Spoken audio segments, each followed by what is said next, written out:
Adhocracy. Another edition of the Adhocracy podcast. Got Joel Vugteveen on here. Really excited to talk to you about tattoos because this has been a big part of your life for a long time. And I guess to just kind of get some history on it from you, I'm curious about when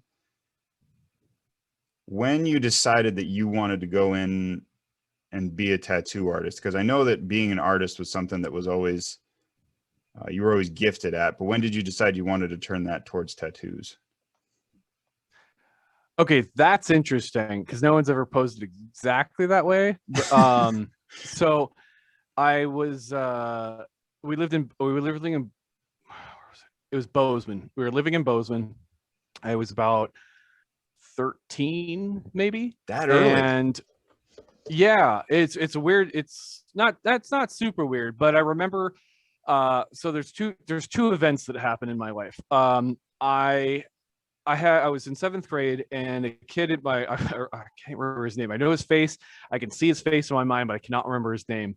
And he was at the locker next to me and he looked at me and he said, what kind of music do you like? And I was like, I don't know. And he's like, what do you mean? I was like, I have no idea. I have no idea what kind of music I like. He's like, you have no opinion. I was like, I've actually never thought about that before. And for some reason, for those, like, I mean, we were moving around a lot, like, you know, my history with that. Mm-hmm. And like, we were all over the place. And for some reason, like, it just, I never had this like developed, I didn't know what I liked. And I was like, that's really messed up. You know, like, you should be able to give something. Yeah, I know what you mean. Yeah, I mean, like, oh, I like anything. I didn't know. I was like, the last thing I could remember at 7th grade, like, listening to was like, God, this is bad. It was the two things I remember listening to, and I was about 6 when I listened to these things. It was the soundtrack for Aladdin and I like the Genie song. I remember being like, yeah, like Robin Williams is like, what's up? Yeah, and that's a whole impressive bit. Like he like apparently made all that stuff up himself or something. Like it's pretty cool. I remember listening to that a lot. My dad had Petra on a lot, which is kind of like a rock band. So I think that's where I kind of get that from. Oh, yeah, okay. Yeah. Okay, yeah. With your background. Yeah. Most people are like, what are you talking about? And I was like, that's probably where I get sort of the metal rock thing from. Because we didn't have any sort of what do they call it, secular or whatever, like background at all. Mm-hmm. Like it was all Christian music, Christian rock, Christian like worship music, and Disney. Like that's all I was exposed to, and I wasn't really into most of it. Like it was like, oh, this is what people listen to. Oh, and my grandma on my dad's side, she was always playing like sort of like old country songs, you know, like really old stuff. And so like I was exposed to that. Not a big fan. You mean like Johnny Cash or like what? No, I wish. Oh, that would have been great. That would have been a lot better. No, it was like Hit the Road Jack, whatever that song is. That the name of the song? I don't know. That's a I can hear it in my head, but yeah, okay. Yeah, that like stuff like that. Like that's what we listen. So that's what's going through your head when this guy asks you that. Yeah, and I'm like, I don't like any of that stuff. Like, no, Mark Lowry, if you know who he is, he's a Christian comedian. I had an album of his I heard like probably 500 times. Man, it's got to be the funniest thing ever. Actually, okay, so totally, I'm going to derail this. So he had this whole story where his dad used to spank him, right? His dad, he has this whole spanking story about his dad spanking him, and he was like, he's like, I got really smart, and he's like, I put 13 pairs of underwear on, and I was like, oh my God, this guy's a genius. I'm like 6, right?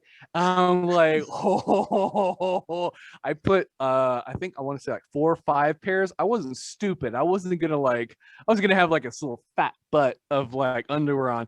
But I was like, okay, like 4 or 5, like that's plenty enough for me. Like I don't feel pain like normal people, like at all. My wife didn't believe me when she came and watched me get tattooed by David when I got my arm worked on.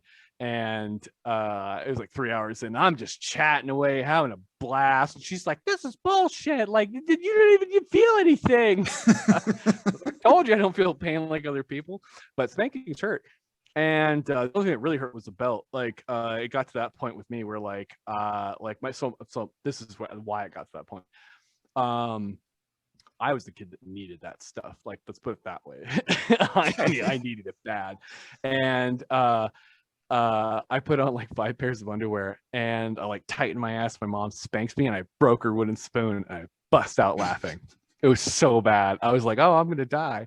And I like tried to hold it in, and I've never seen my mom so mad in her whole life. In my whole life, even to the day, I've never seen her so mad. That's yeah, not exactly what you want, but I guess you got the immediate result that you were looking for. 6-year-old me, yeah, oh yeah, I got the belt later. It was bad.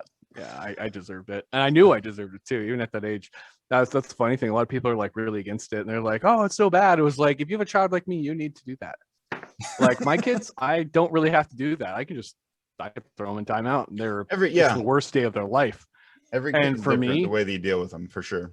Me personally, if my parents hadn't done that, I would probably be robbing banks and doing whatever I want. Like I'd be like some drug cartel lord. Like I needed that really bad, which is something that a lot of people don't talk about because a lot of people don't need it.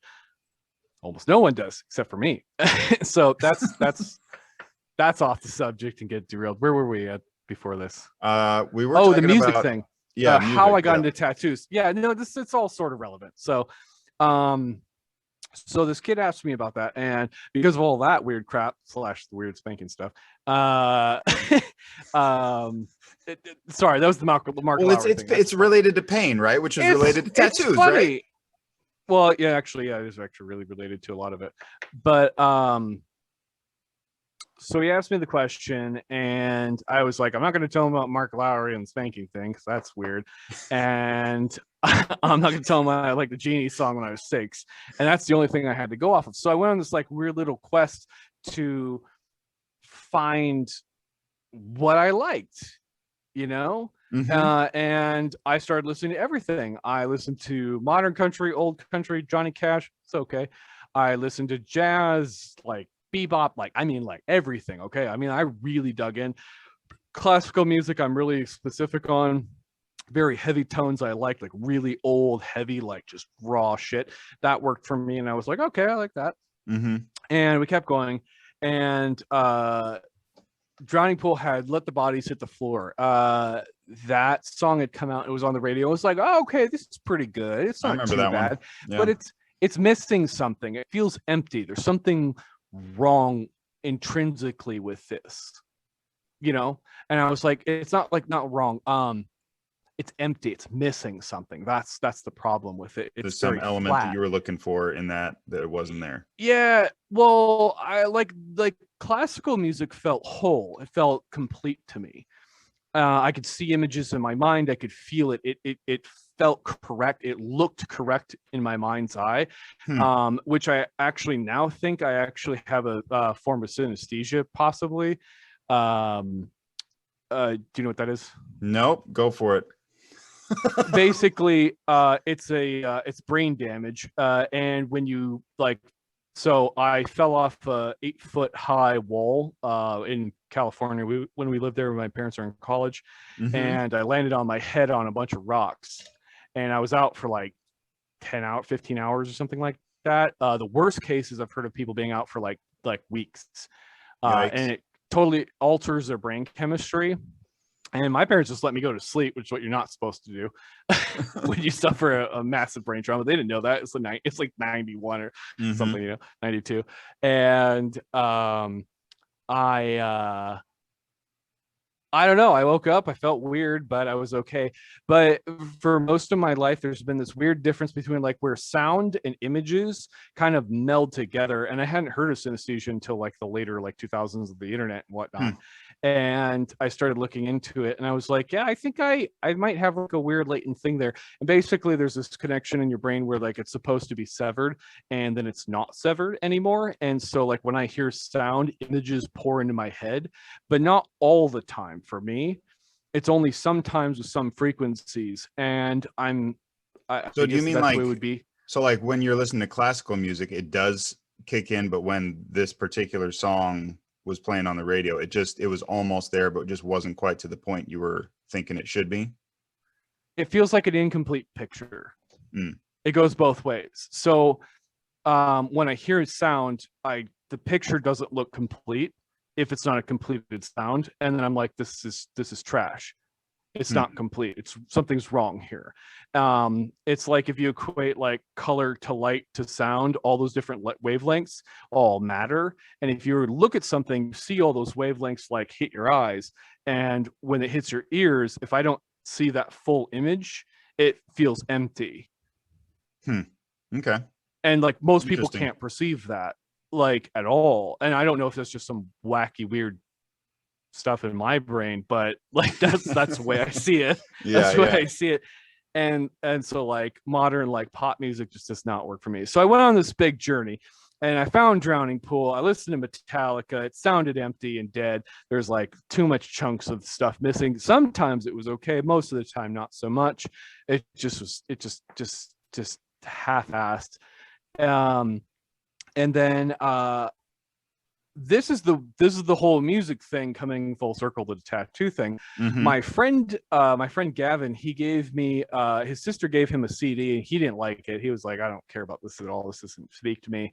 And he gave it to me. It was the cover of the first Godsmack CD, and it's this girl with like tattoos, and she's like ridiculously pierced, like like so overly pierced. You think it was like some tribal country, right? Like it's like bizarre. Like how much she's pierced. You can Google if you want. And I remember being like, wow, she's really attractive. I like tattoos and piercings. And that was like the first thing that like triggered in my head for that. I was like, I like that. That's cool. That's different. It's weird. It's counterculture or not culture at all, really. And so that was the first inkling. The second one was around the same time. We went to the it was funny, it wasn't the normal fair that like like in Missoula and Helena, like how we have like the fair that comes into town and all that. So you were in Helena, you grew up in Helena, right? Yeah we had a you have fair. you use the same fair, like it's the same fair that goes to each town, like same carnies, everything. And so I'd always gone to the same fair, and then we were in Bozeman. This girl I was hanging out with in high school or 8th grade, it was like 8th grade. She used to ride horses and like competition stuff where they like run around barrels and dangerous shit that you could like break your ribs on. Like it was really intense. I was like, wow, like I always thought of her like as some prissy chick, and I didn't take her very seriously until I saw her do that. And I was really impressed. I was like, okay, wow, like that's intense. You're a hard ass. I was like, yeah, I was like, this is really cool. Like, and I really didn't take her seriously as a person until I saw that, and I was really impressed with her. And I would have pursued her more if like we hadn't moved, honestly. Like she was super cool. Like that's nuts. Like you just don't see chicks like that are like willing to risk their leg breaking because the horse falls on it. Yeah, I guess in Montana, but I mean this is Bozeman. I mean, like it's the most like but Bozeman's a different kind of Montana. I still think it's that's good. my point. I love Bozeman, but I like a lot of things about Bozeman, but like Missoula and Bozeman are like, we don't have to get political, but like yeah. For Montana, you're like, wow, that's counterculture. So she was super cool, but like that was interesting. So while I was at one of her shows, me and my buddy Jake, who's also a tattooer now, randomly enough, very good at it. We were running around, and there was this old guy selling knives, right? And big knives and like weird, like really like Crocodile Dundee knives, like straight up like big knives. Okay. And we're 13 and we're like, oh, these are cool, and we're like, can we buy these? He's like, I'm not gonna sell a 13-year-old my knife, dude, like go away. Like unless your parents are here. And we're like, what if like I already own a bunch of knives, this is Montana, like no, you're in a fair, but like it's Montana, like my dad's only gonna be like, oh cool, you gotta sell you a giant knife, I want it. That's the worst case scenario, is he's gonna use it or we're gonna go hunting. And he's like, no matter what you say, I'm not selling you a knife. And I saw a tattoo on his arm of like it was an old, I want to say Sailor Jerry design that was really poorly done. I mean, it was really bad. It was this eagle, really classic design, and it was done like shit. It was like the worst tattoo probably I've ever seen, and the fact I can even remember what it looks like is amazing. And I was like, oh wow, that was really cool. Like, you got a tattoo on your arm. Like, and I hadn't been exposed to that like at all. Like, nobody around us had them. Like, I wasn't exposed to any biker people. Like, Interesting. I was super sheltered. I don't think I'd ever seen a tattoo in my life that I remember until that point in time. Hmm. And I started asking him, I was like, well, where did you get it? How did you get it? Like, did it hurt? Like, what was it like? And he's like, oh, it hurt like hell. He's like, it was the worst pain in my entire life. You should never So do this. is that It's something the that's worst. changed over time? I'm assuming that that's No, no, changed over no. time. Like, That's part of the story. okay, all And right. in this moment, okay. And he's like, it's the worst thing ever. And I was like, well, why? Like, what was so bad about it? And he's like, well, we used an electric razor and a guitar string. Oh my Lord. Like, Oh my gosh. I was like, oh. I was like, yeah, that probably hurt, jamming a rotted Hardcore. metal into your arm. Wow. Yeah, and like, Ugh. and what's funny is like that's a lot more common than you would think. Like, that's a pretty common story. I've covered up a lot of stuff. And so I thought it was awesome. I wasn't going to do it that way. I would do it with like actual needles, like not a stupid, carny guy. Mm-hmm. But yeah, oh, he did it when he was like 13, so he was really like, don't do this. And yeah, we went through that whole thing. And that was probably it. It was between that CD cover in that same year of that girl with tattoos, and oh no, there's the Interesting. third part. There's like 3 parts. I had Okay. read I was weird at this age even too. I read like a psychological study that basically you attract the people that you want to be around by looking like them. So if you Mm-hmm. dress like a goth kid, you're gonna attract the goth kids. Yep. Duh. If you want to be a jock kid, you're gonna dress those. You want to be popular, you got to look like them. That's human hierarchy. Like, that's just how it works. And I was like, if I want to date a girl with tattoos, I have to get tattoos. That was like, and I thought they were cool anyway. So it was just immediately like awesome byproduct, like girls with piercings and tattoos. That's what I want. Granted, I had no idea what that actually meant, but on a purely physical level, that's what I was like, yeah, that's what I want to go for. And I was artistic. So like, I was on the bus in 3rd grade selling crappy pictures to kids, and getting $1 out of them per picture, until the parents got pissed that I was taking all their lunch money. And so, I mean, that was always a thing. And that's pretty much how it started. And then I had an interest in it and getting them, not actually doing it, but getting them was the thing. Then I found out that the artists were not very good through like just time. They were very bad. They didn't know much about art. And the more you talk to tattooers and you know about art, you're like, wow, you really don't know anything about art. And they make a lot of excuses like, oh, it's tattoos, it's different because it's skin. And it's like, no, you just don't know what you're talking Another about. medium. Like, that is So actually nothing to do with it. So when did you take your art and start changing direction for what you were focusing on so that you could move more towards tattoos? Or did you even, or did that just like your art just became like literally just another medium? No, so I mostly worked in pen and pencil. All throughout high school, I would draw these crazy intricate drawings like Gustave Doré. I can Google that if you need me to.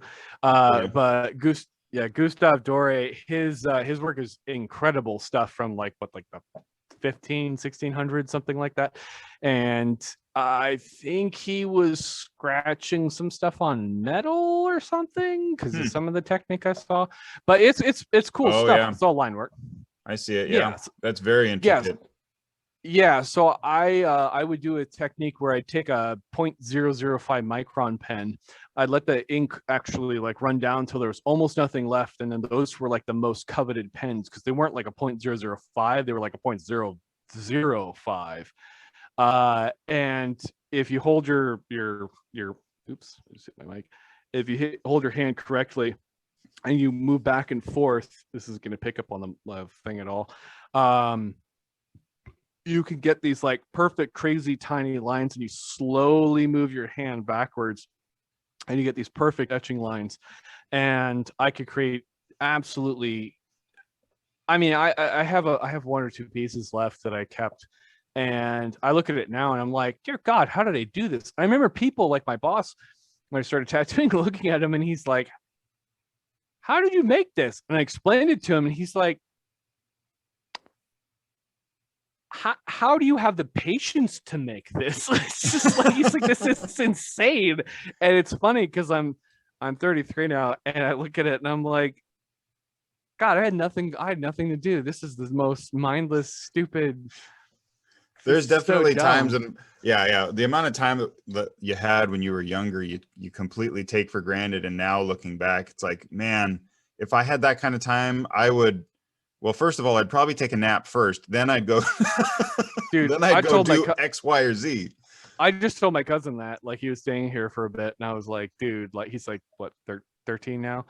And I'm like, do something with your life, learn how to program, do anything. Like, you have so much time, like, use it. You have turned into the old man already. Oh, okay, Joel. And I'm like, do it. Well, he listens to me because I'm cool when I do tattoos and make video games. So yeah, definitely. So like, when it came to tattoos, when did you actually start? Because you apprenticed for a while. How did is that when you started? Yeah. So I drew a lot in high school. I took a lot of classes, and I did sculpture and drawing and everything you could imagine. That was my whole thing. And then I drew in every other class. Like, that is ridiculous. I had math class, I failed, and I just drew through the whole thing. Every piece of homework has drawings on it because I just didn't care. I just did it enough to pass. And so I passed, got through that, got the GED because people say that's important. And then I worked at a company, or I worked at Jamba Juice. Most people know what that is, for a while. Got fired from there because I wouldn't wear non-slip shoes. That's what they said, at least. And then I inadvertently got a job at True Green Lawn Care doing door-to-door sales, which I really liked. I was really good at it. I made a couple, I made a sale on my first day door-to-door, and like, I don't know. I just enjoyed it. It was fun. I like selling things. And I was totally fine, like, working my way up through sales, like, just do that route. Nope, I don't have a problem with that. And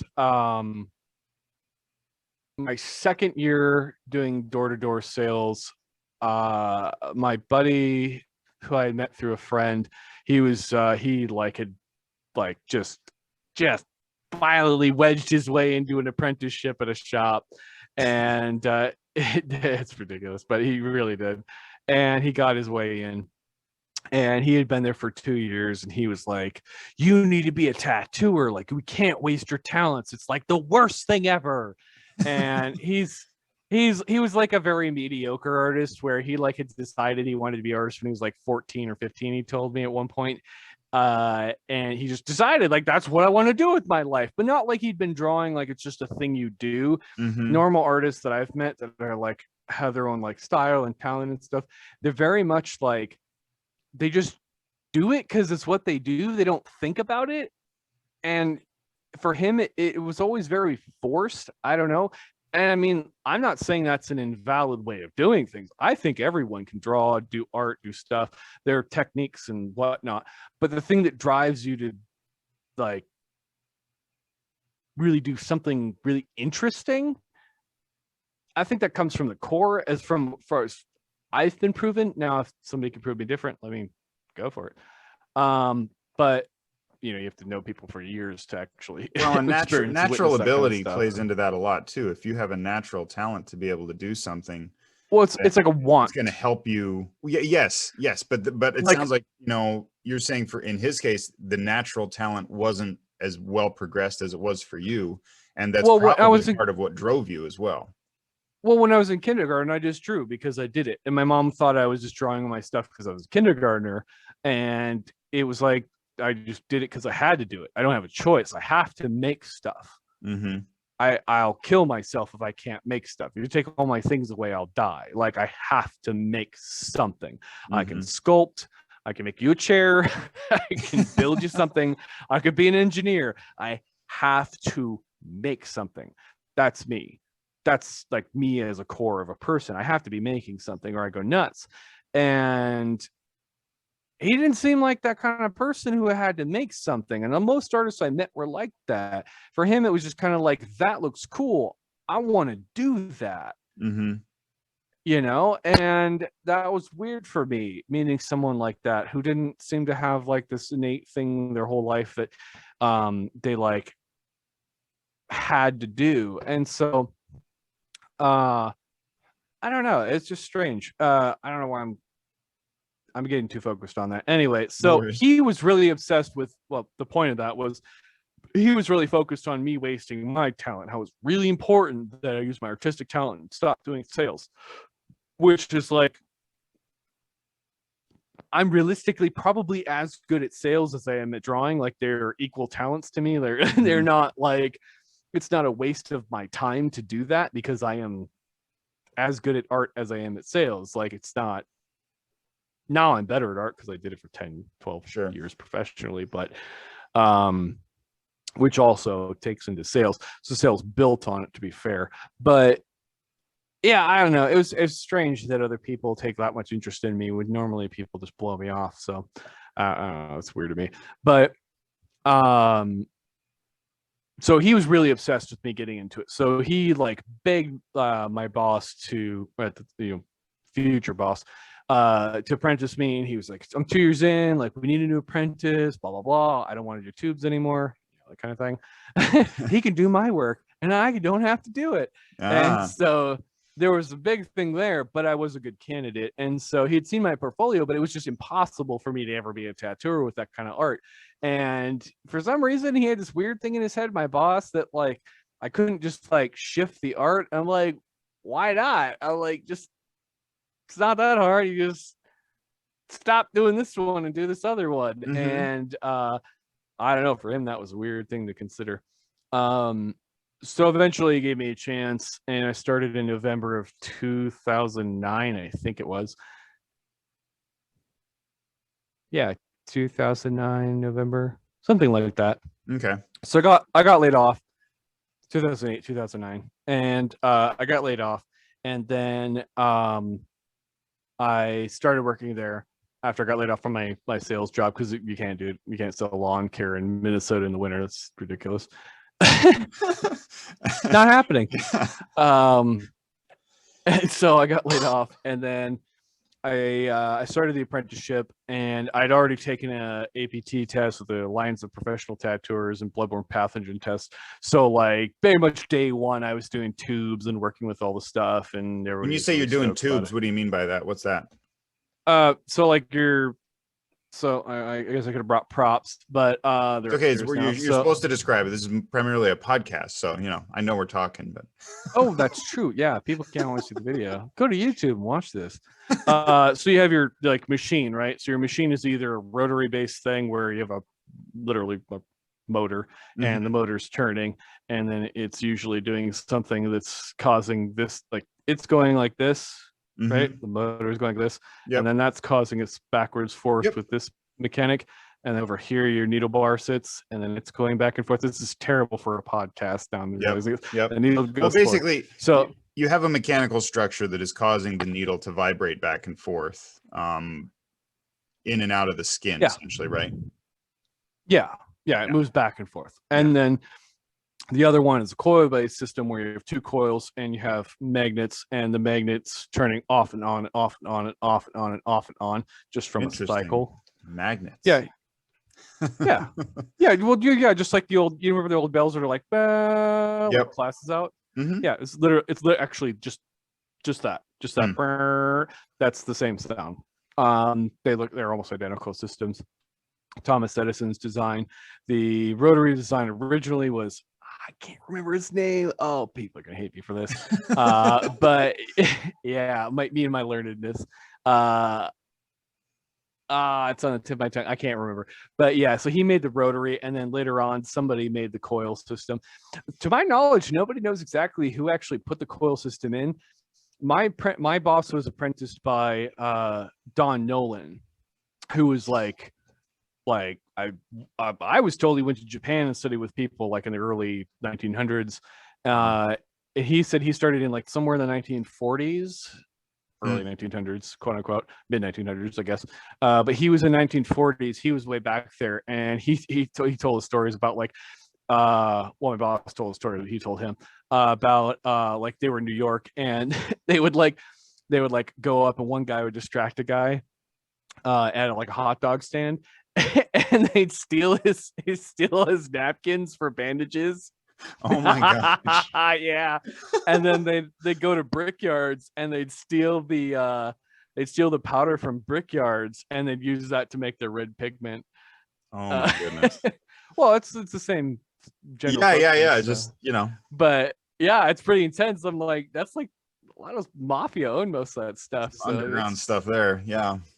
I mean, you want to mess with the New York mafia, go for it.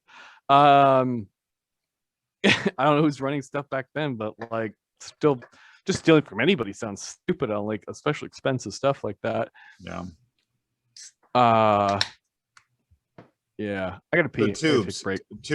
Can I go to the bathroom 1 sec? I'm gonna run your podcast. I have to go so bad.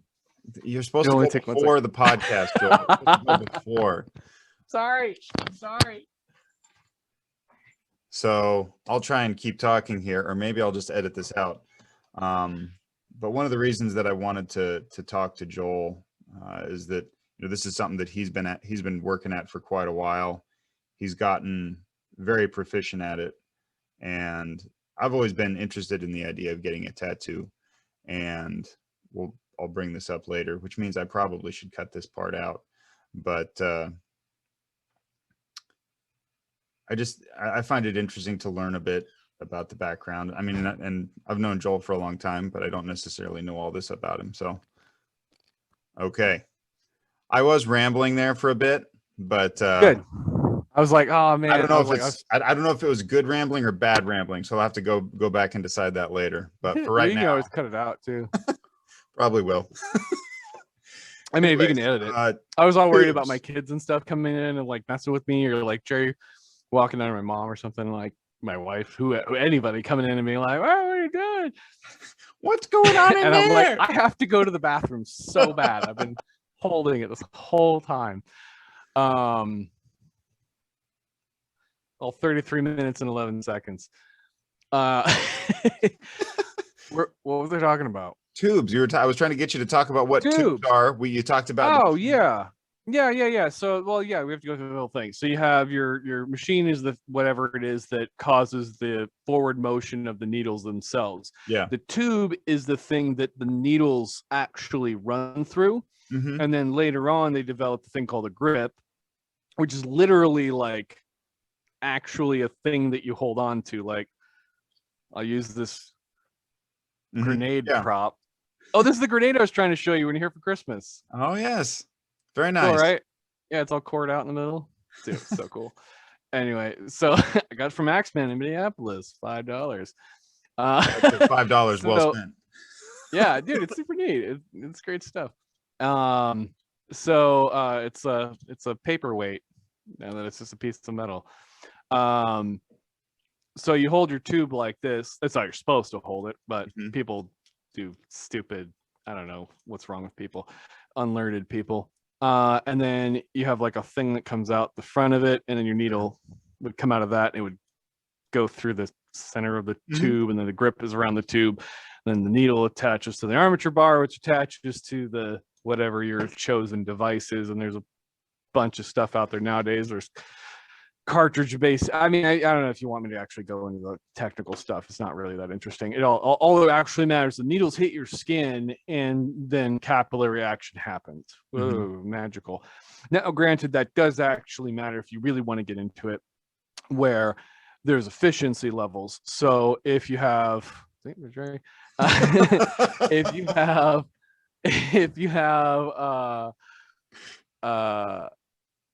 have cartridges, I have found that the efficiency level is actually really, really inefficient. I had really bad heals no matter what I did, because I couldn't actually control the amount of like the actual puncture rate. I found that with what's it called? If you want to say icons thing, it's FK Irons, the first gen model.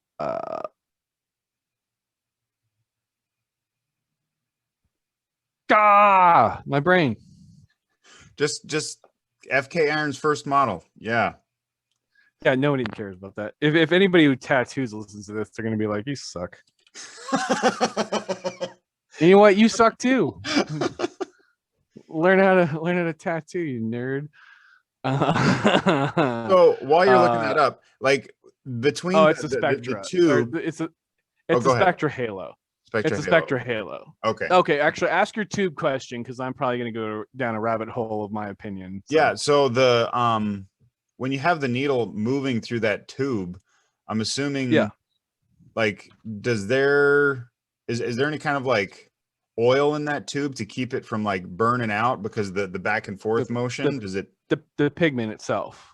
Just the pigment itself is enough to keep. Yeah. Okay. Yeah. Well, okay. Of course, you're the engineer, so you're going to ask all these technical questions. Okay, so for people who are on the podcast, this is going to probably not translate well. Can you see this? Yes. This is like a This is like a thing. So say this is the needle grouping, right? So you have your like needles up in the front, and then you have your. See, this is why I should have been prepped with props. You didn't tell me to bring props for people. Yeah, but if I tell you to bring props, then it's not a good podcast because you're supposed to use your words, Joel. Well, I guess as I drop things. So what happens is it goes back and forth, right? Yeah. And most people they bend their needle bar in the center, and they go like this, and they like press it up, and they gonna do a bad job. They bend their needle bar really, really high, and that works pretty good in the center for most designs, but it depends on the designs. Because why would you bend it? Because you're going to put rubber bands on it to hold it down, so it's not flapping around. Oh, okay. Sorry, I skipped over that for you. Yeah, sorry, I just seemed inherent. You don't have any tattoos, right? No, not yet. So yeah, right. So you have the machine, and even if it's rotary, in most cases, there's some that have like a little like circle, like a little like guider that they put down. But fundamentally, you're going to have rubber bands that are going to hold the needle down. But if they bow down, it's going to be like the needle's going to be going like up because this part is flat. You know, the end of the tube is flat, so you're going to have these needles like janking up, and then you're not going to get very good what people like to call like a licking motion. You're not going to get the pigment to flow out properly, and that's a big issue. The pigment actually flowing out and the way the needles hit is a huge. That's like everything. Like that's the real magic in tattoos. That's something that most people kind of skip over. It's really sad, but it's true. So tattooing is really annoying, but it's really complicated, but it's really freaking simple all at the same time. So if the needle bar is bent correctly for your machine, so like I want to say it's a Dan Kubin sidewinder. I just looked up an image here, and I was assuming that there was like a long when you said tube, that there was like a long hose between the mechanical device causing the motion of the needle, and it went through. Can you link me the image you're looking at?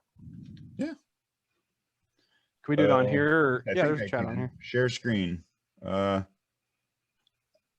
Just send me the link. Do you have a Discord?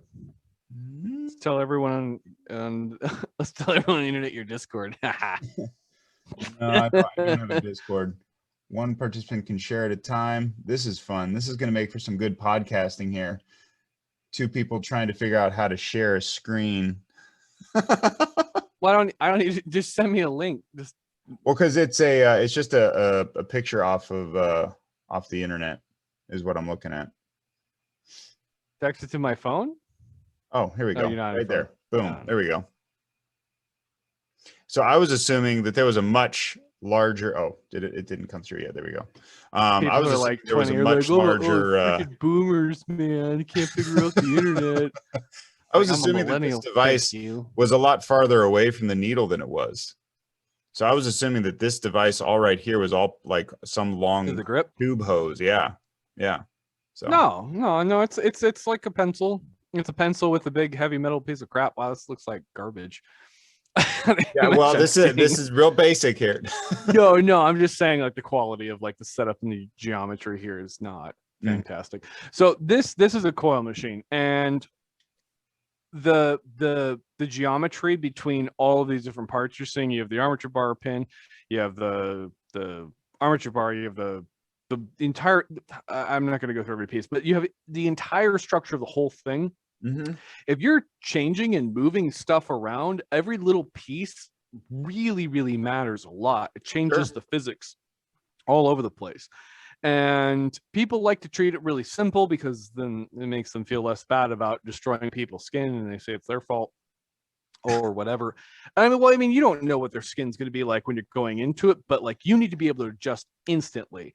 And I've always said, if you're going to use coils, you need to have about 20 different machines set up.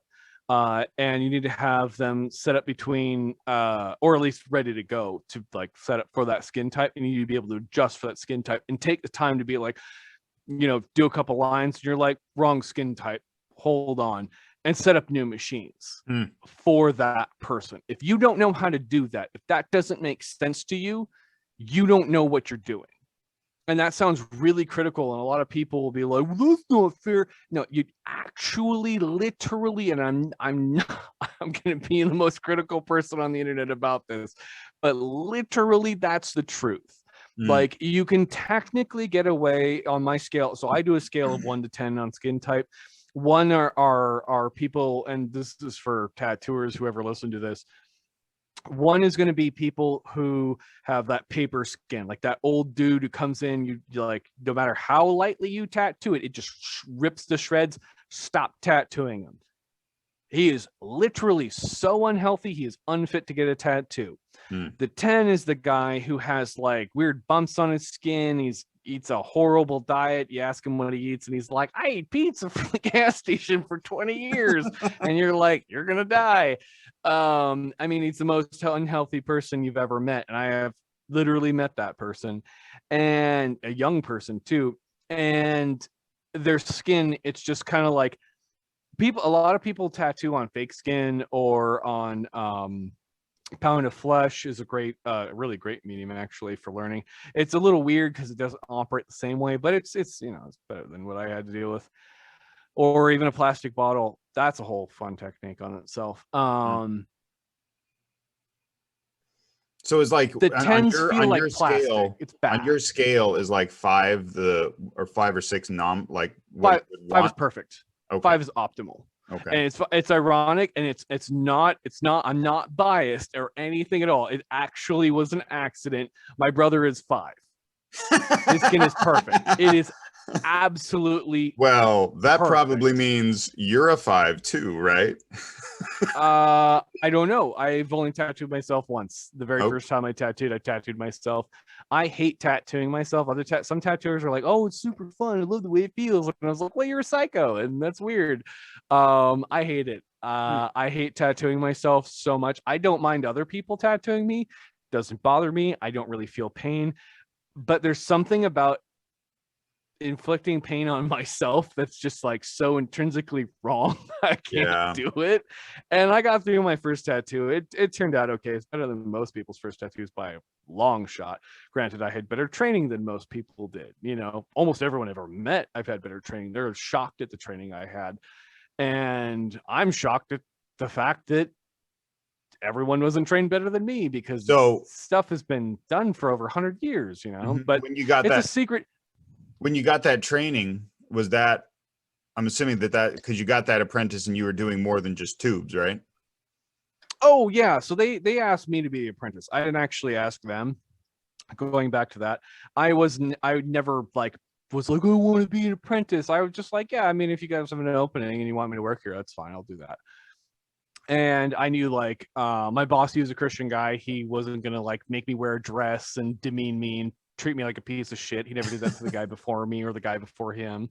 And that's a common thing, actually, is severe hazing. I've heard of people being whipped with telephone cords and all sorts of stuff. Yeah, yeah, it's yeah. Like you're gonna get stuck in a trunk for 24 hours for punishment.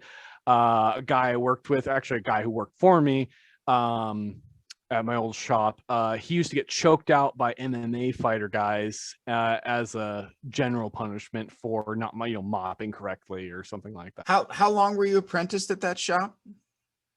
Okay, so apprenticeships are malleable and weird. So a girl I helped learn a lot of stuff she should have learned. She was apprenticed for like 6 months and paid like $5,000. She was putting her needles in her machine upside down, like really dumb stuff. Wow. She was taking garbage cans out without her gloves on. And when I explained to her like the biological implication of that, she was like, "Oh my God." And I remember one day she's like, "You paid nothing for your apprenticeship." And she's like, "I paid $5,000 after going to like $100,000 art school." And she's like, "I don't know anything." She's like, she felt terrible about it. I was like, yeah, "You paid $100K, but you paid $100K for art school. You only had to throw $5,000 into this, and you got a job here for it." So, and I'm sitting here like in my second year, like teaching her all the stuff she should have learned, which is pretty ironic. But at the same time, it's like that's how it goes. I mean, that's the industry, I mean, it's a really weird, janky environment, especially in the transitionary period I was in for it. And I wasn't there for like some of the really major stuff where you had the TV shows coming out and people went from getting like Flash and they were getting, big. So like transition like for you personally or for the industry as a whole? For the industry. So when I first started, I was a couple years into the whole wave of basically people got Flash, which is an old term from, I want to say the Oh, I think I remember you telling me about this. Essentially, you have a book full of like, let's say 100 different kind of tattoos, and racks, just thousands of them, as opposed to what you really specialized in, which is creating unique pieces for each individual person, right? Yeah, so like I would put it in 3 stages. So you have stage 1, which is the people come in, they don't know what they want, so you have to have something prepared for them as a business, right? Mm-hmm. And this is like all the way back to Sailor Jerry and way before. You have to have something for people to buy as the sailors get off a ship. So you have to have ready artwork products. And that era is something that we could learn from right now so much on why that is so important. And everything I've ever said that people have blown me off for, where I was like, we should be making our own art, like doing this thing and like very revolutionary and epic stuff. And everybody thinks I'm nuts. And it's a really ironic because I'm like, now I'm saying it out loud. I'm like, now, actually, that's how it started, is that like people didn't know what they wanted. So you drew stuff for them and then they came in and they just picked out whatever the hell you had in your books. That's what was an option. It could have been anything. It could have been high art. It could have been paintings. It could have been absolutely anything if the tattooer had the skill level to actually apply that stuff. Mm-hmm. And yeah, I never thought about it this way, but that's how it started. And so you'd have these things, people come in, and then eventually you get to like the 60s, 70s, and you have these flash books or flash pages. I don't know, we had pages, but people would come in and they'd be like, "This is Flash, this is the thing." And it was like an old Carney term, that's what I was told. I don't actually know the validity of that. And you would come in, you'd pick it out, had a price tag on it, and some people would negotiate, some people wouldn't. Some tattooers would be really offended if you try to negotiate it. I know there's an old Sailor Jerry term where he goes, somebody's like, "Oh, I'll give you like $5 on it or something, or $3."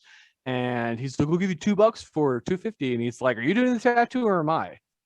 I was like, I like this guy, like, ooh, I didn't know this dude. That sounds fun as hell.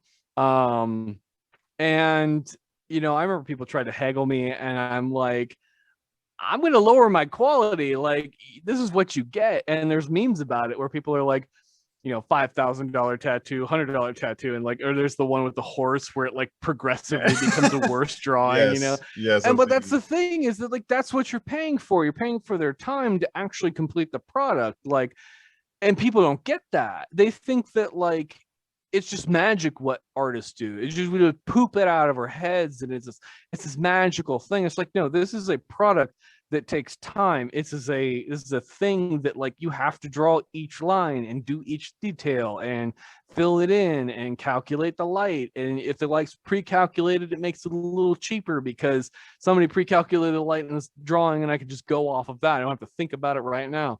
So when you say pre-calculated the light, is that for like shading in the drawing, or is that like where on the body you're tattooing and how the light is going to work to that, or is it both? That's two questions. So you have this grenade, okay?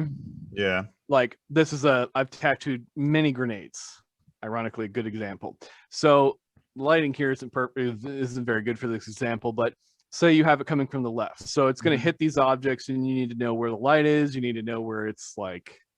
So your shading looks accurate. Yeah. So, so like it looks like it has volume, and it's the thing. And you're going to do that to a varying degree of level based on your technique of how you can actually apply the pigment, which is like a whole podcast in itself.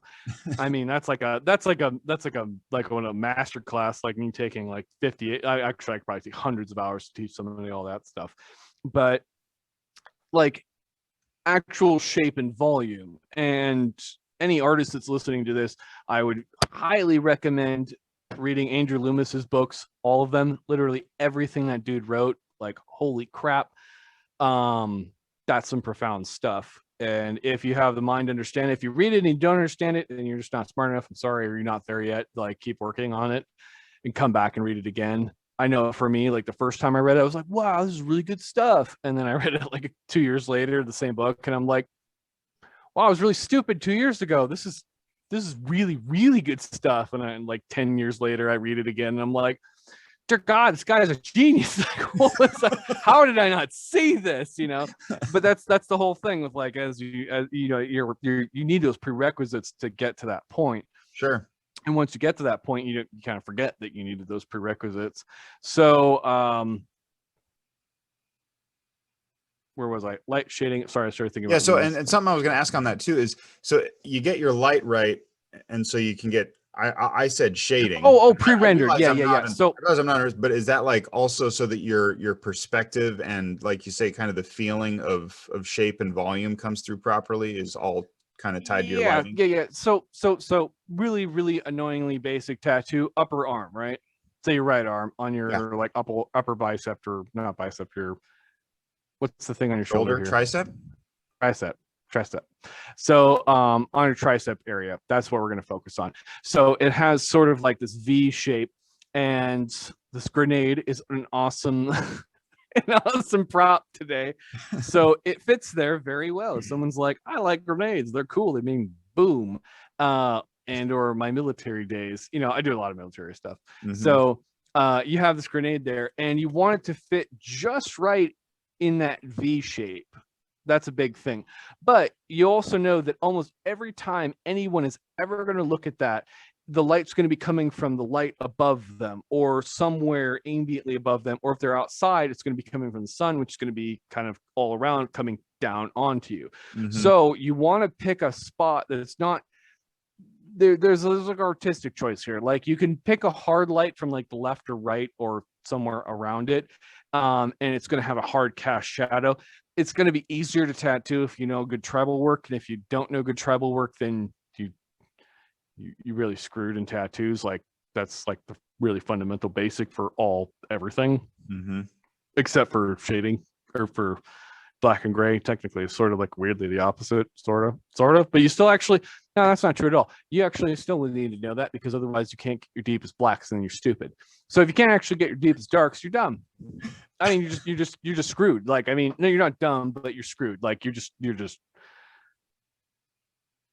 going to be able to quality. You can't get no, that's not even that. It's, you can't get a full scale. Like, you missed out. Oh, like, yeah, okay. You can't get black to white if you can't do a actually good solid tribal thing, which is really complicated, because you need to pick the right pigment. Did you get like Waverly, or did you get somebody else? You probably should have gone with Waverly based on my research, but you know, and then how close to white can you get? You can't get white, because as soon as that consumer walks outside and sunlight goes hits their shirt, it's going to come, the UV rays are going to penetrate the shirt, and they're going to start warping that white into like a yellowish color. And unless that tattoo does not see sunlight for 90 days, you're going to get a really bad yellow warping. After 90 days, it's going to be progressively worse or fade out into nothing. So there's some people who they'll do a thing where they put the white in, and then they just like for me personally, if the white turns clear, you accomplished the entire goal. Like you're set. That's probably best case scenario. And a lot of people don't understand why, but that's because they don't understand how the actual molecules like float around, or not even molecules, just the particles, how they float around and interact with each other inside of the skin. Putting nothing in is the thing that a lot of people do, and they're like, well, I can't put it in, it's just gonna fade out anyway. It's like, it doesn't matter if you can't see it. If it turns clear, it's still there. Like, you still have that barrier. Like, that's the most important part. And that's something that's really hard for people to understand, is that like, it doesn't matter if you can't see it, you still need that physical barrier in the skin to like hold all those pieces together. Otherwise they just kind of do whatever they want. What do you mean? So like the tattoo literally moves more if you don't fill in those gaps, essentially? Yeah.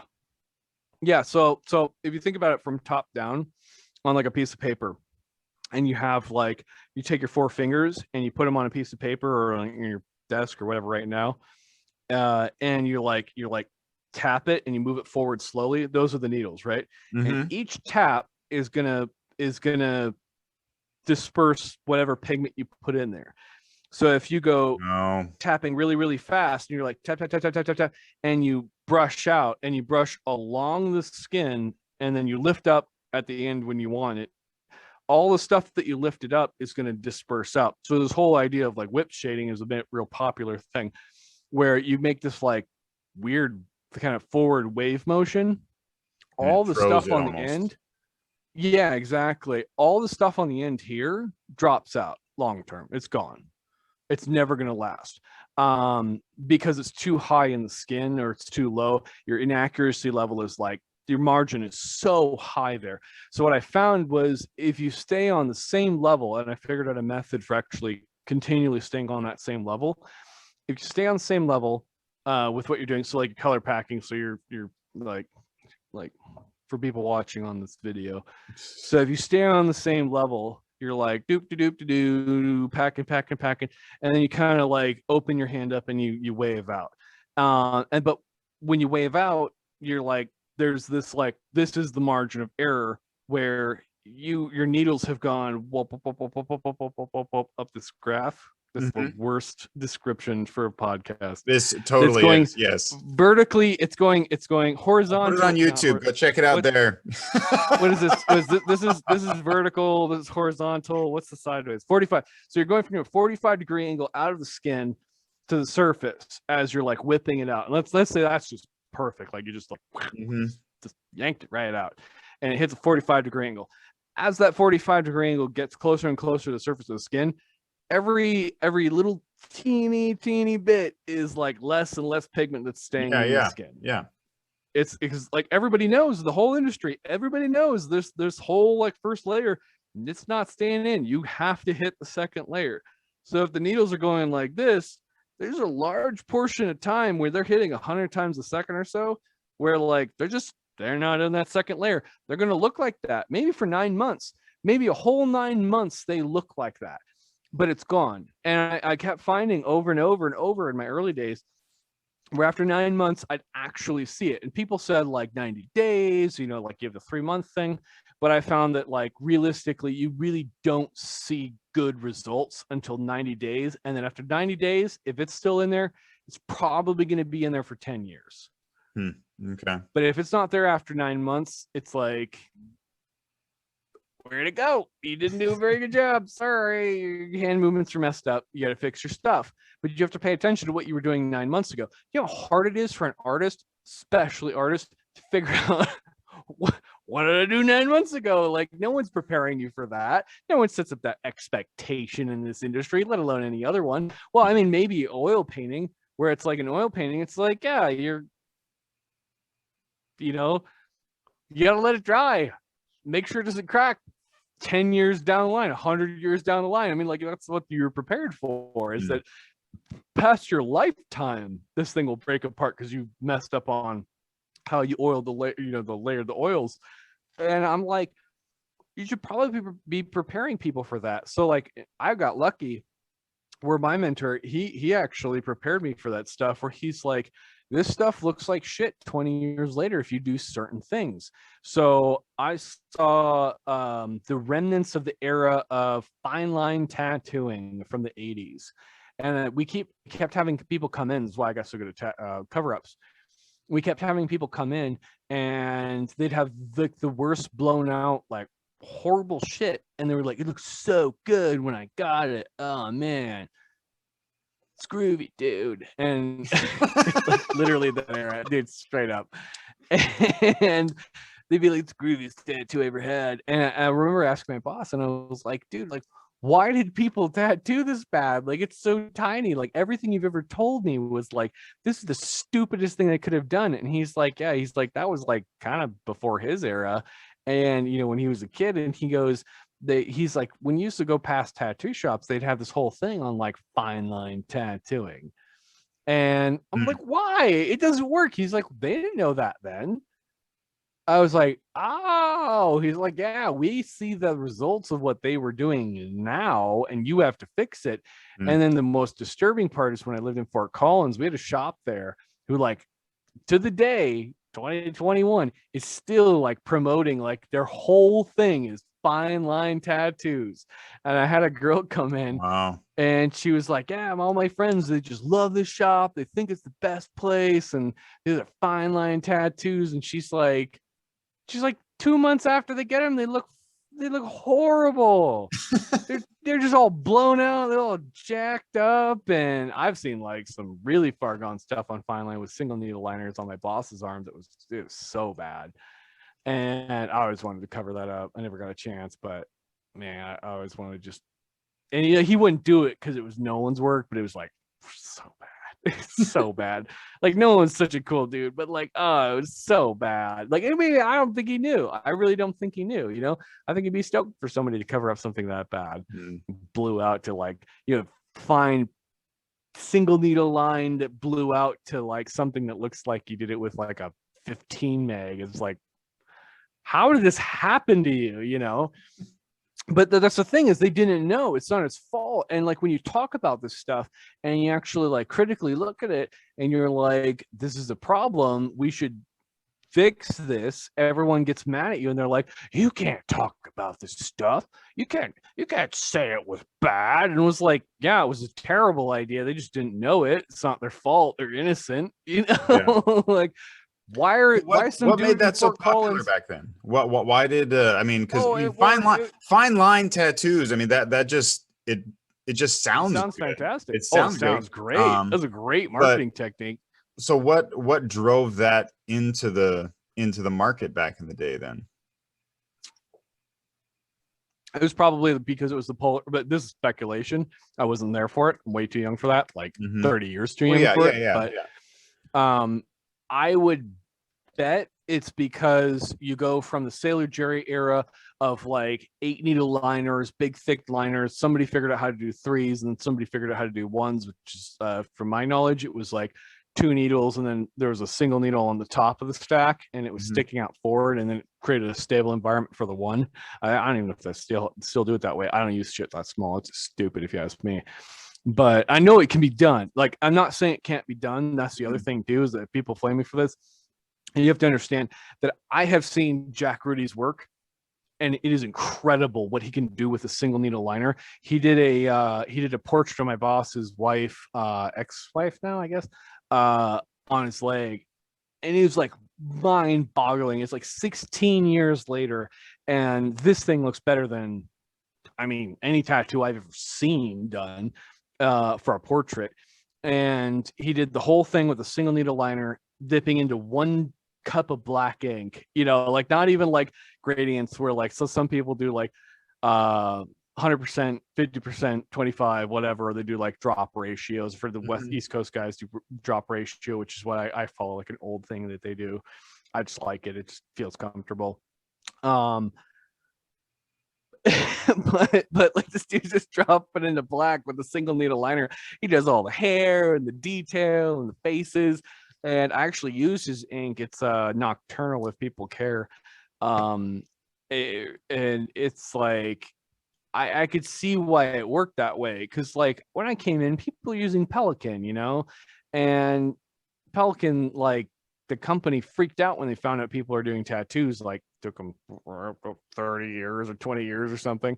But when they figured it out, they freaked out and they made it so like we couldn't buy it very easily.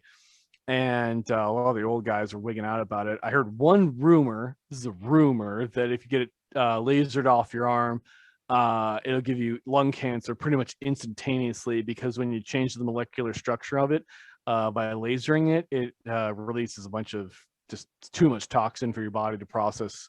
My entire left arm is done with Pelican, so I'm like, just cover it. But it's stable as long as you don't laser it. Just don't laser it. Yeah. Now I've seen laser processes. Oh, I got the greatest laser stories. So through my research and my layering techniques that I haven't gone over too much, but actually at all, I don't think, in the podcast. Through my layering techniques, I remember telling this girl who worked for me, Angelina, and I was like, yeah, so when I do this, I'm like, this is never coming out. You're not even going to be able to laser this. Like, good luck. And she was like, okay, I'm committed. I was like, this is like more serious. Like, this is like a real tattoo in this era. Like, you can't get this out. Like, you're going to like die trying. Okay. And she's like, okay, I'm going to do it. Like, just did not believe me. So I started blasting her arm and covered up this trash that this dude in town did. God, the guy was terrible. And covered up his tattoo with the same general base of the tattoo with better, and blocked it in. I think I did one layer. I don't think I did a second layer. Maybe I did a second layer. Pretty sure I did one. And a couple of years later, she quit. She got mad at me. She didn't like me anymore or something. I don't know what her deal was. I had nothing against her. I thought she was cool, but so she tried to get it lasered off. She decided she didn't want that tattoo on her arm because she didn't like that band that much anymore, and she wanted to get rid of it. It's a band tattoo, so I mean, I'm not offended. It wasn't my art at all. So she decided to get it lasered off, and like, I don't know if it was a laser person or what, but she had like crazy boils that were like, I mean, like an inch high on her arm. Like, I mean, like it was bad. Yikes. Like pus-filled sacks. Like, it was the most vile thing I've ever seen. And I was like, well, fundamentally, the most likely thing that happened was she didn't listen to me when I told her what I was doing. And because of that, she didn't tell the laser technician what I did. So what I actually did was I did a solid layer. Oh, I did do two. I did at least 2 sessions on her. Maybe 3. So I did a solid base layer of just like a carbon black. It was dynamic at the time. I used dynamic, and then blasted it all on top, and I knew that wouldn't cover the whole thing up because of the aging process, and because the pigment in her skin from the old tattoo had already dropped down so many layers after so many years, because you can calculate it based on the amount of years it was in the skin, especially if you have a general idea of what it was. Because our mentor had done it, she told me the pigment he used, I don't remember what it was, but I was able to calculate the general proportion of like how much was in the skin, how much was down, and then based on touch, I could tell how much scar tissue there was and what I needed to break through. So after I broke through that, blasted my stuff on top, and then had her use my healing techniques versus whatever petroleum jelly dumbassery they were doing. We had a good heal, but it's still additive. So like if you have a white piece of paper and you use like a light like 2B pencil, and then you like make a bunch of lines, and then you take like a 4B pencil or 8B or something, and you just like shade over it, the 2B is additive. You're going to see the lines coming through. It doesn't just cover them up. That's not how it works. That's not how light works. And so, of course, it comes through. So next layer is blocking out the areas that you can see to try to equalize it out for, planning for what was there versus what's going to be there. And then I want to say 3rd session I did on her, pretty sure I did the third. This is what I normally would have done. Mm-hmm. Third session would have been adding the purple or blue layer. I don't know which spectrum I used. I want to say I used purple, but I might have used blue. I was experimenting back and forth. I think I used blue on my brother. I think I used purple on her. So I was developing a technique where you put down raw carbon, which is just raw straight black, and you put that on the lower side, and then you put concentrated blue on top of it, and then you put carbon on top of it again for solid black. You need about 2 to 4 months of healing period based on the person and their diet, etc., and the pigment's falling through the skin each time, and you're layering it like a painting. You need to give it like more and more time. I prefer 6 months. 9 months is more ideal. So when you do that, like black to blue and then back to black again, is there like blue undertones in there, or is there some other reason you're picking blue or purple? Yeah, there can be. I was just seeing if it would do anything different between the two of them. That was purely like it was an experiment. Okay. I mean, I don't know. I mean, like it should look different, but optically to our eyes, the way light's refracting through the skin. So like if you look at your arm right now, you'll see like I can see blue veins on my forearm. Mm-hmm. I don't know if you can, but well, I'm half blind, but I think I can. Yeah, I can. Yeah. Like on your wife's arm, you should be able to see blue things just like me. I know Jerry has it too. You can see the blue veins on our skin because we're light enough skin on our underarms, not usually my overarm. So your veins aren't blue, they're red.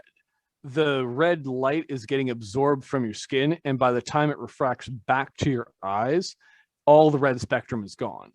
So you just see the blue and whatever green or whatever is left, but all the red section is gone. So you don't see it as red. You should see it as red, but your body is absorbing it, right? Interesting. Yeah. So there's like layers and layers of things. But when you look at my arm, you see all the reds and the yellows and the oranges that David put in my right arm, and that's all there. So the way that tattoos, they essentially almost change color based on the layer of skin that you're under? No, they don't change at all. They're on the surface. They're very, very high up. Interesting. They're not that low down. So they're going to stay the same more or less. Okay. But over time, over like 10 years, they're dropping down. And there's a dermatologist who told somebody I knew about this, where his theory or whatever, what he said was fact, was that it was slowly dropping through the skin over this 10-year period. So I calculated like, okay, well, I need about 6 to 9 months is ideal. And if I wait 6 months and I let all that black drop down and then I put black on top, that's all there. Or even like 4 months, probably good. 4 or 5 months. 9 seems excessive at this point in my research. You wait that long, you give like 2 to 4 months and you put another layer of black on. It's like a painting that's sinking into the skin, and you just keep layering it on and on and on and on. And I got the idea from Johnny Hendren. I'll quote him. I'll give him a shout out. So Johnny Hendren told me the story back when I was still in my apprenticeship. Well, my apprenticeship took 6 years. That was our agreement for that, I guess. I wasn't actually told that until like year 2 or 3. but apparently it was 6 years. So I stuck around for that long. Yeah, no, my apprenticeship was 6 years, to go back to that. And most people, like, it's like 6 months or 2 years or something. So you had a really long apprenticeship, basically. Yeah, well, the idea there was that like they don't charge you, so you're getting this free apprenticeship, so you have to give back to the shop for X amount of years. It's a pretty good system, honestly. Yeah. It's a really long time for people to commit, and it's really hard for them to find good, Northern Minnesota good artists who are committed, who fit into the culture, society, whatever environment. And then on top of that, like, do tattoo shops ever do tattoo shops like that ever go out and just go to like art shows and just look for artists specifically who aren't necessarily tattooing yet, just to bring them?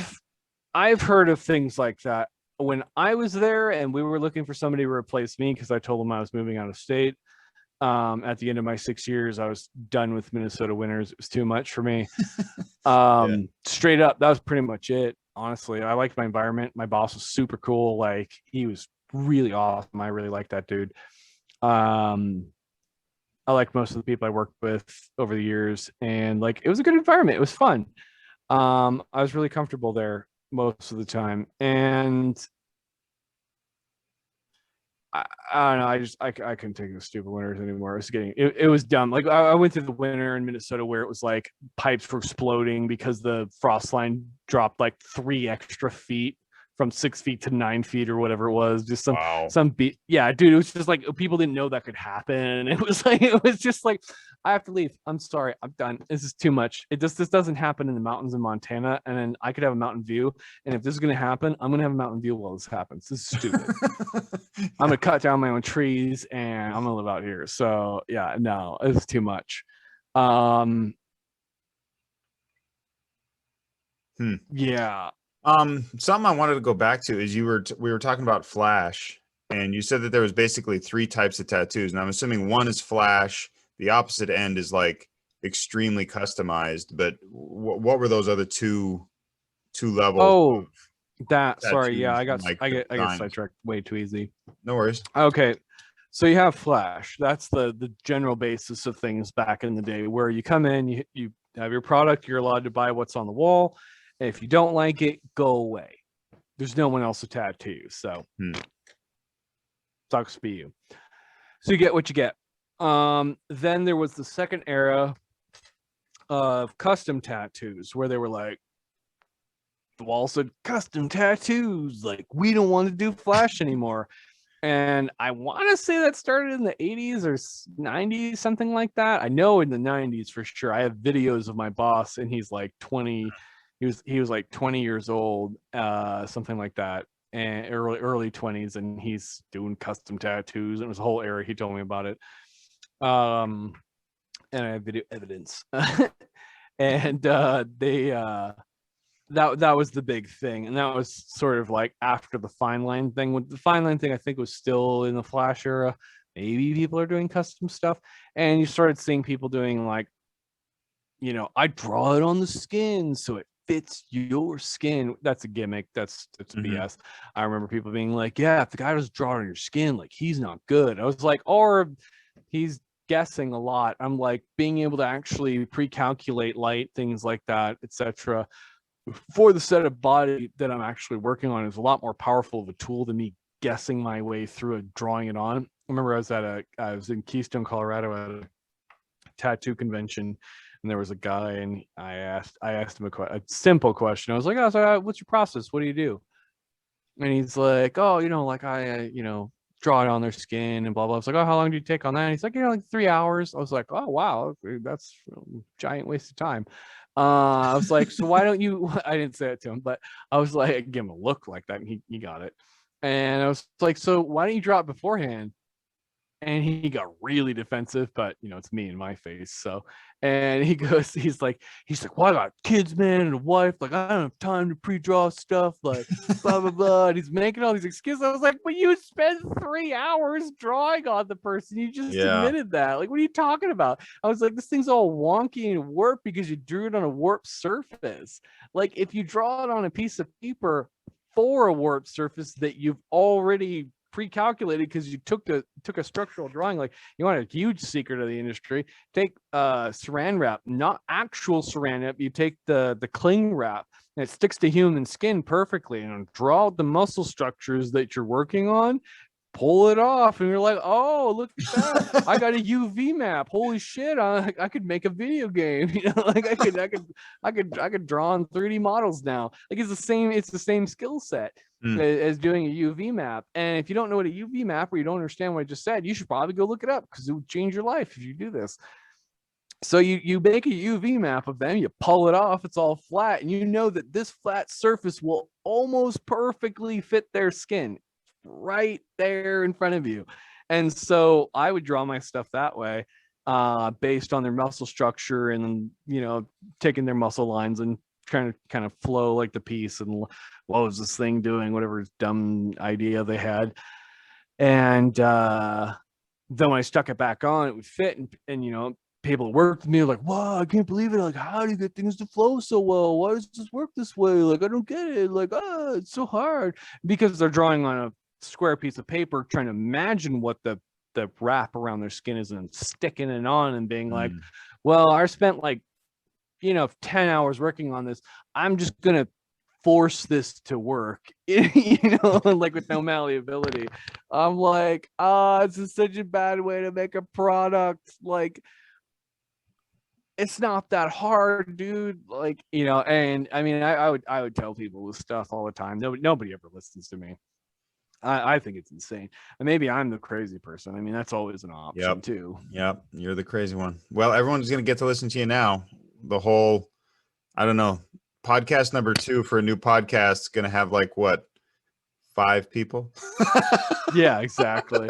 You never know. I mean, you don't. Yep. I could say that's the fun part. Things for too many people to hear it, and you're like, why do I have 5,000 views? And people are like, we hate you and this guy. Yeah. So that the draw it on the skin custom tattoos, I'm assuming that's the second of the 3 that you were talking about. Yeah. So there's a whole third era there. I have to go to the bathroom really bad, dude. I drank so much coffee today. Okay, go. Can you cut this all out? I can, or maybe I'll just leave it in here and embarrass you. You could. Yeah, I don't care. I'm not embarrassed about it. Man with tiny bladder. So what I'm going to ask him about when he gets back here is how if you could almost consider these like waves of tattoo. I mean, I feel like you hear about a lot of different waves in a lot of different areas. Like for me, I think of ska. I always ended up listening to a lot of third wave ska, and that's used to describe a lot of different industries. To say when something significantly changes, you have a wave, and it kind of sounds like that's what he's getting at here.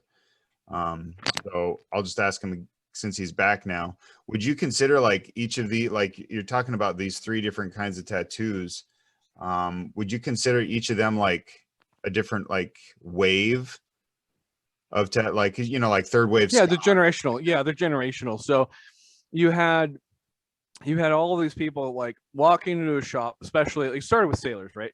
So you have all these sailors coming into the shop, and they are just trying to get stuff. So like there's this great story we were told, I think it was a Nolan story, and so these sailors get off a boat, right? All like hundreds of them, and they're all standing in line for the tattoo shop that's by the pier. And they come in the door, and there's like all this flash over the wall, and they're all each individual piece is framed. It's like a girl like holding a coconut or whatever stupid BS they were doing back then, or a guy throwing a grenade, and Japanese people exploding, like whatever was the timepiece. Like that's about the time period, ironically. Sounds bad, but it is what it is. And so you have all these weird pieces everywhere. I was in Honolulu. Hi, Mom. Like stupid stuff. and sorry, I'm just like going through all these images in my head of things I've seen that I'm just like ridiculous crap on these walls. I don't even know if it's cringy. It just is what it is. I mean, like it's almost unintelligible to me. Like it's a whole other era I just don't get at all. But my brain doesn't work this way. So they come in and they pick these frames off the wall, and then they sit down, and then when your number's called, or however their system was, you walk up, and the owner's wife would be standing at the counter, and you'd give her your $2 or $1 or $3 or whatever your tattoo was, somewhere between $1 to $3, which is a terrible difference at this time, but I don't know because I was born in '87, so what do you want? So they give the money, and then they take the picture with them. As far as I know, this is how it was told to me. They take the picture with them, and then they sit down in booth 1, and it's the wooden bench that like goes all the way across the room. Okay, wooden bench, and the guy sits down, and the tattooer's there, and he goes, "What you want?" Okay, and he's got the thing, and he does the outline, all the black pieces, just the black, and he dips his hand in this bucket of brown crap and washes it off when you're done. And then you get up and you walk to the next guy, and that guy does like the black shading. Oh man. Yeah, and then he puts his sponge in a bucket of brown fluid and then washes you off. And you go to the next guy, and and that guy's got the colors for it, and he might have a couple machines set up, and he colors your tattoo, and he washes you off with this bucket of brownish red stuff. While you're sitting on this nice red porous That's bad. bench. Yeah, and then you leave and hope you don't die from tetanus or something. Oh my gosh. Or not tetanus, that's not realistic. Hepatitis probably the biggest thing is if hepatitis C was out around then. That's maybe that's shit. why. Yeah, I don't know what exact blood diseases were prevalent then, but wow, that's terrifying. Yikes. Yeah. And they wouldn't change the needles. I want to say the recommended changing time was 13 hours based on those stress tests. If we want to be nice about it. 13 hours. I don't look kindly on that era for many reasons. People are like, why? They were $4. I was like, 13 hours is when your needles get so dull that they don't really put pigment in. And the consumer comes back the next day and is mad. Because it's not healed yet, and they can tell you did a really bad job. So for 13 hours, it's recommended to change your needles out when you're doing janky tattoos on a pier, on sailors you're never going to see again. Yikes. 13 hours. That's your goal. And that's using old stuff, not hardened steel like we use nowadays. You probably totally stretch that way longer. Realistically. If you're not using hardened steel, you're stupid. Just saying. So how many of the three categories did you have in your shop? I know that you like 3 categories. So yeah, I think you like staying away from it, but yeah. So you have your flash people, then you have your quote unquote custom art. So this is like category 2. This is where it gets controversial. So the category 2 custom art thing is kind of a fallacy in its own sense. So we would have people come in and be like, I want a dragon on my back. And then they'd be like, what kind of dragon? And you'd be like, a dragon. I don't care. You're supposed to be the best tattooer in the whole land, because that's what all my friends told me. Because I've never left 4 miles from here. And they'd be like, okay, well, I didn't know what kind of dragon you want, because there's lots of dragons. So can you get me some, reference material? It's a real story, if you can't tell. And they come back with a reference material for a dragon that you forced them to go look up that they didn't want to, and they found some random crap they didn't really want. And then you trace that off and stick it on them. Line for line. That's custom art in tattoo. Custom is in quotes here. Custom is MTG art. That stands for Magic the Gathering for the boomers. And you're gonna steal and cut, just trace their crap off and stick it on people, and then try to do the worst rendition of that possible, because you're terrible and you don't understand how light works, and you didn't go to art school and even have maybe 1 year of education in art, because light's really hard and shape is difficult. And this is me being really critical and angry, but no, for real, it's really sad that people can't do that stuff. It's really basic things. It's really sad. There's a dude and what's his name? I can't remember his name. I quote him, but I can't. He's in Denver, and he's like, I feel like everyone in the tattoo world, as a tattooer, should at least have the basic skills. You don't have to actually go to art school, but have at least a 1 year education in art, or be able to perform a first year art thing. And I'm like, in college, and I'm like, yeah, that sounds fair. I was like, that's lowballing that a bit. And dude, he got flamed by so many people. There's hundreds of people angry at him, and I was like, whenever I think of bad tattoos, there's and I'm sure you've seen this video, but there's the guy who gets the Angelina Jolie tattoo, and he has the big reveal with the I don't know what it is, the foam. Is he a Mexican looking guy? And he looks really sad. Yeah. And it's he's just the worst Angelina Jolie Tomb Raider is oh my Lord, wow. Well, and like you could have traced it off. Like you didn't have to, like you could have just taken a photo and traced it. Yeah. Oh, thermofacts. We've been using them for like 80 years, 60,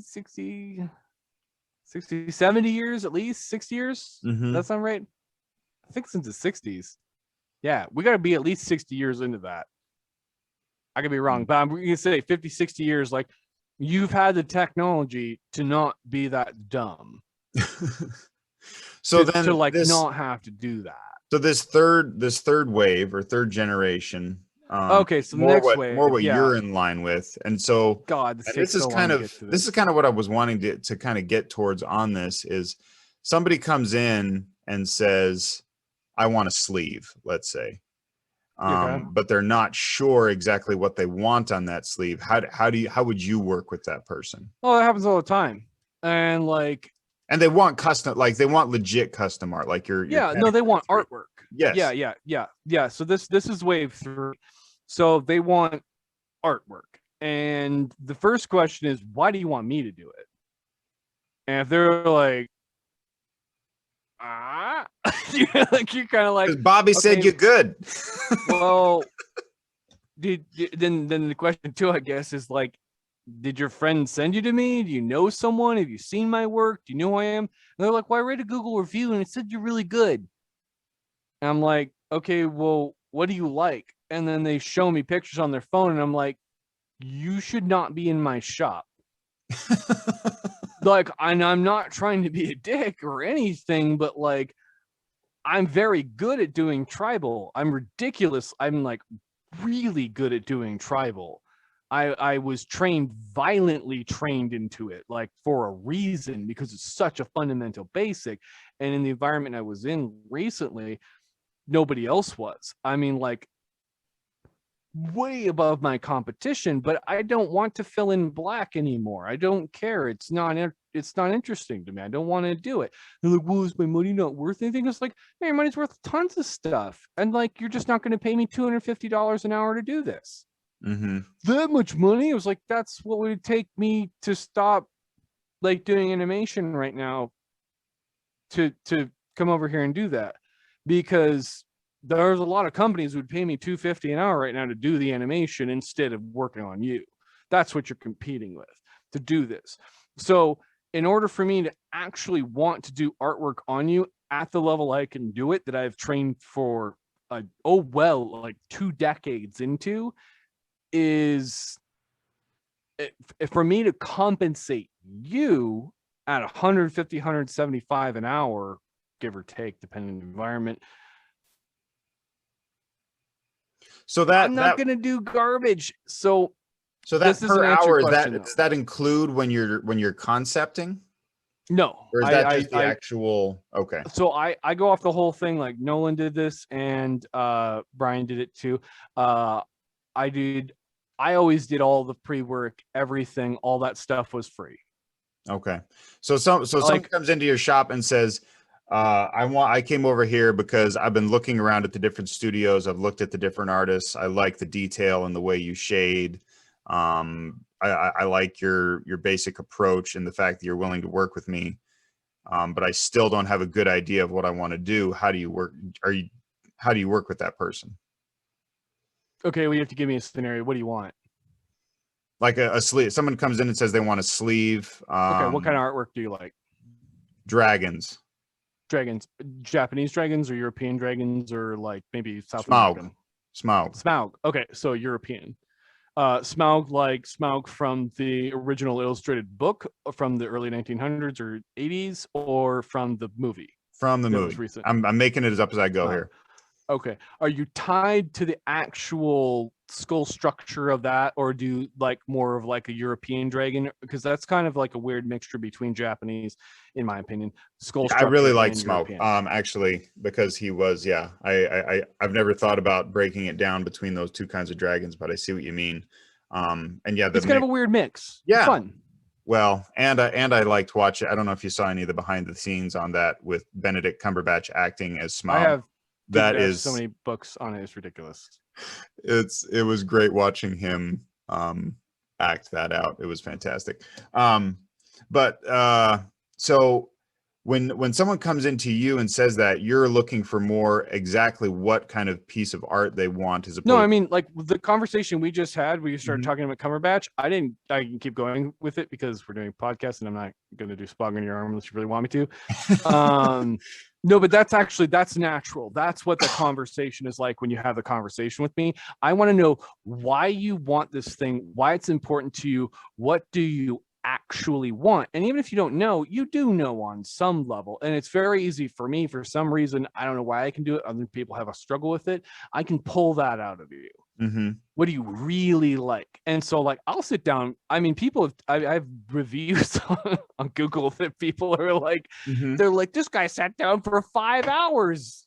You know, and like, I didn't have an appointment, so I planned for this stuff. But you know, I'll spend hours with people looking through images on Google, researching, plotting stuff out, showing them how their body structure works, what will work, what won't work. A lot of people come in and they go, and they have this, there's this old term where in the custom days, where they'd be like, oh, they have like 20 pounds of shit in a 10-pound bag or a 5-pound bag or whatever pound bag you want for to accumulate how much crap that they came in with. That's Mhm. impossible. And I mean, I have some hilarious stories of this shit where like Johnny told me a story of this guy. He has a paper somewhere in his house.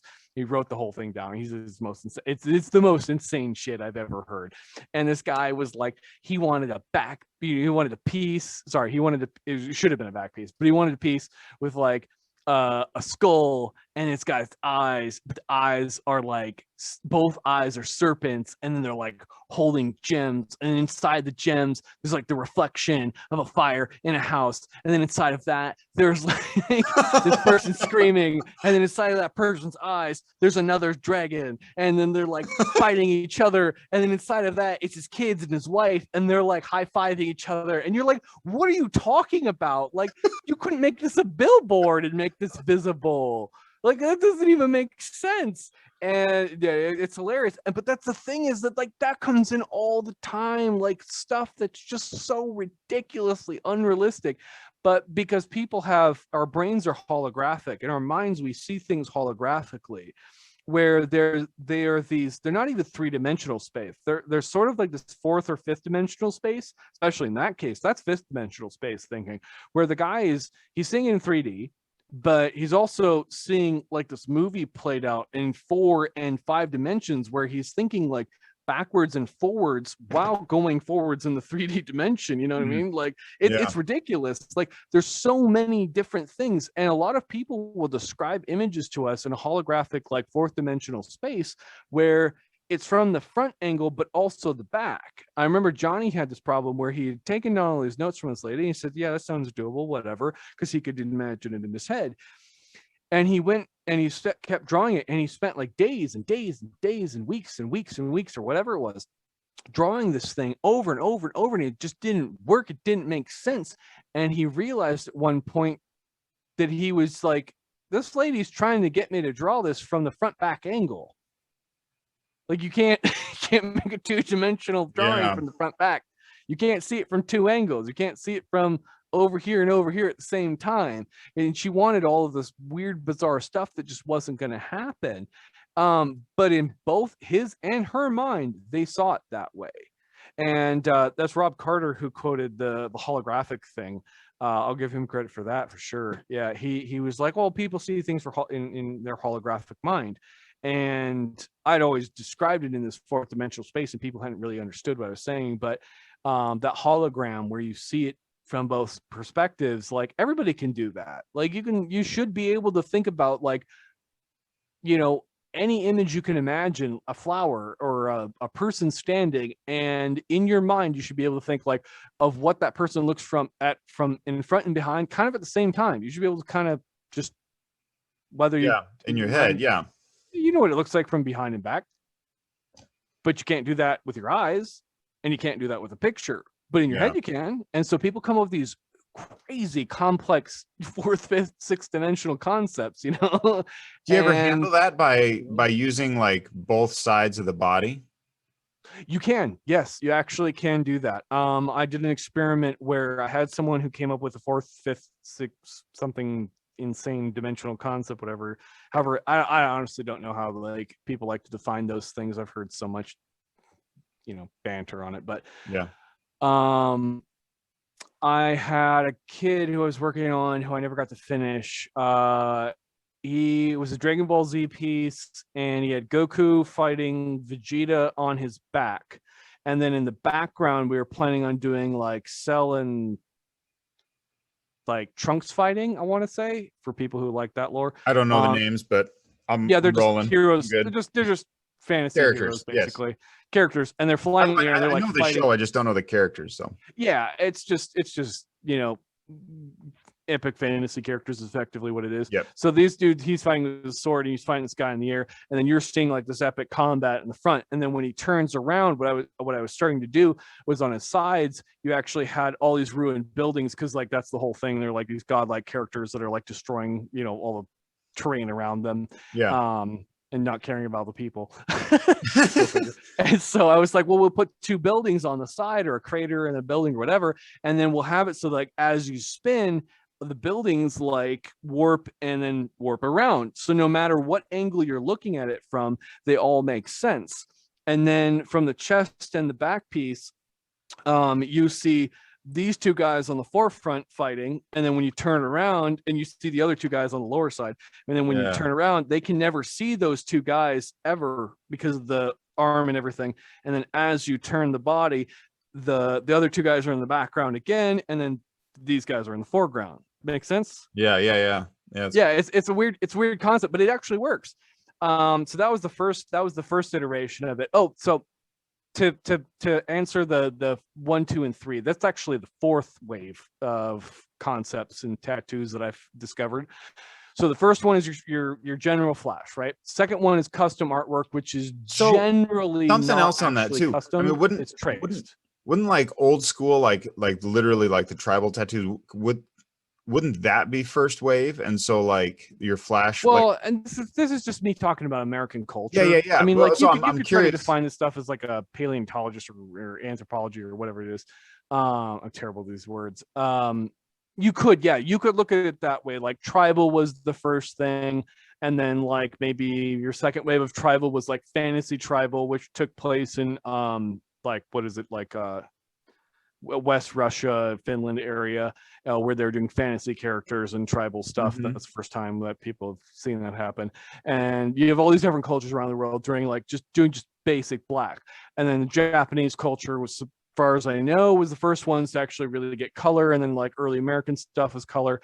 And then you get into tribal work, or sorry, into well, God, this gets really complicated when you look at it this way.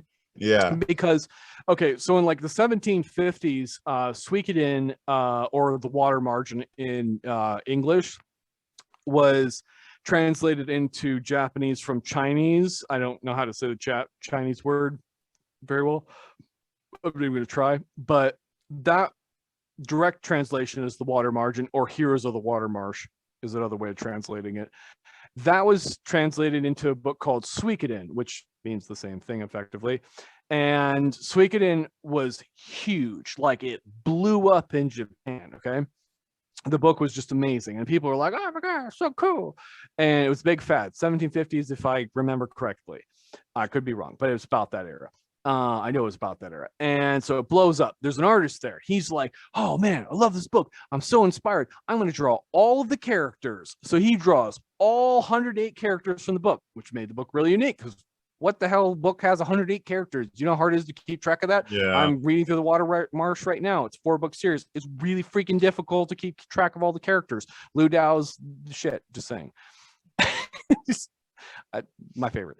No worries. It's really hard too to say Liu Dao like in an English accent, because like the guy, I listened to a podcast and this Chinese guy is like saying it and he's like Liu Dao. You know what I mean? Like that's how I hear it in my head. So when I say it, I feel like I'm saying it wrong. It's like Liu Dao, or like I don't know how he says it. I don't know. I'm terrible with Chinese. It's a dialect I can't do. I can do some fun Swedish and stuff, but and Finnish, but yeah. Anyway, that's how I hear it. It's like some actual guy from China saying it in my head. That's how I hear it. Mm-hmm. I just can't say it. I suck at that. So Liu Dao is great, but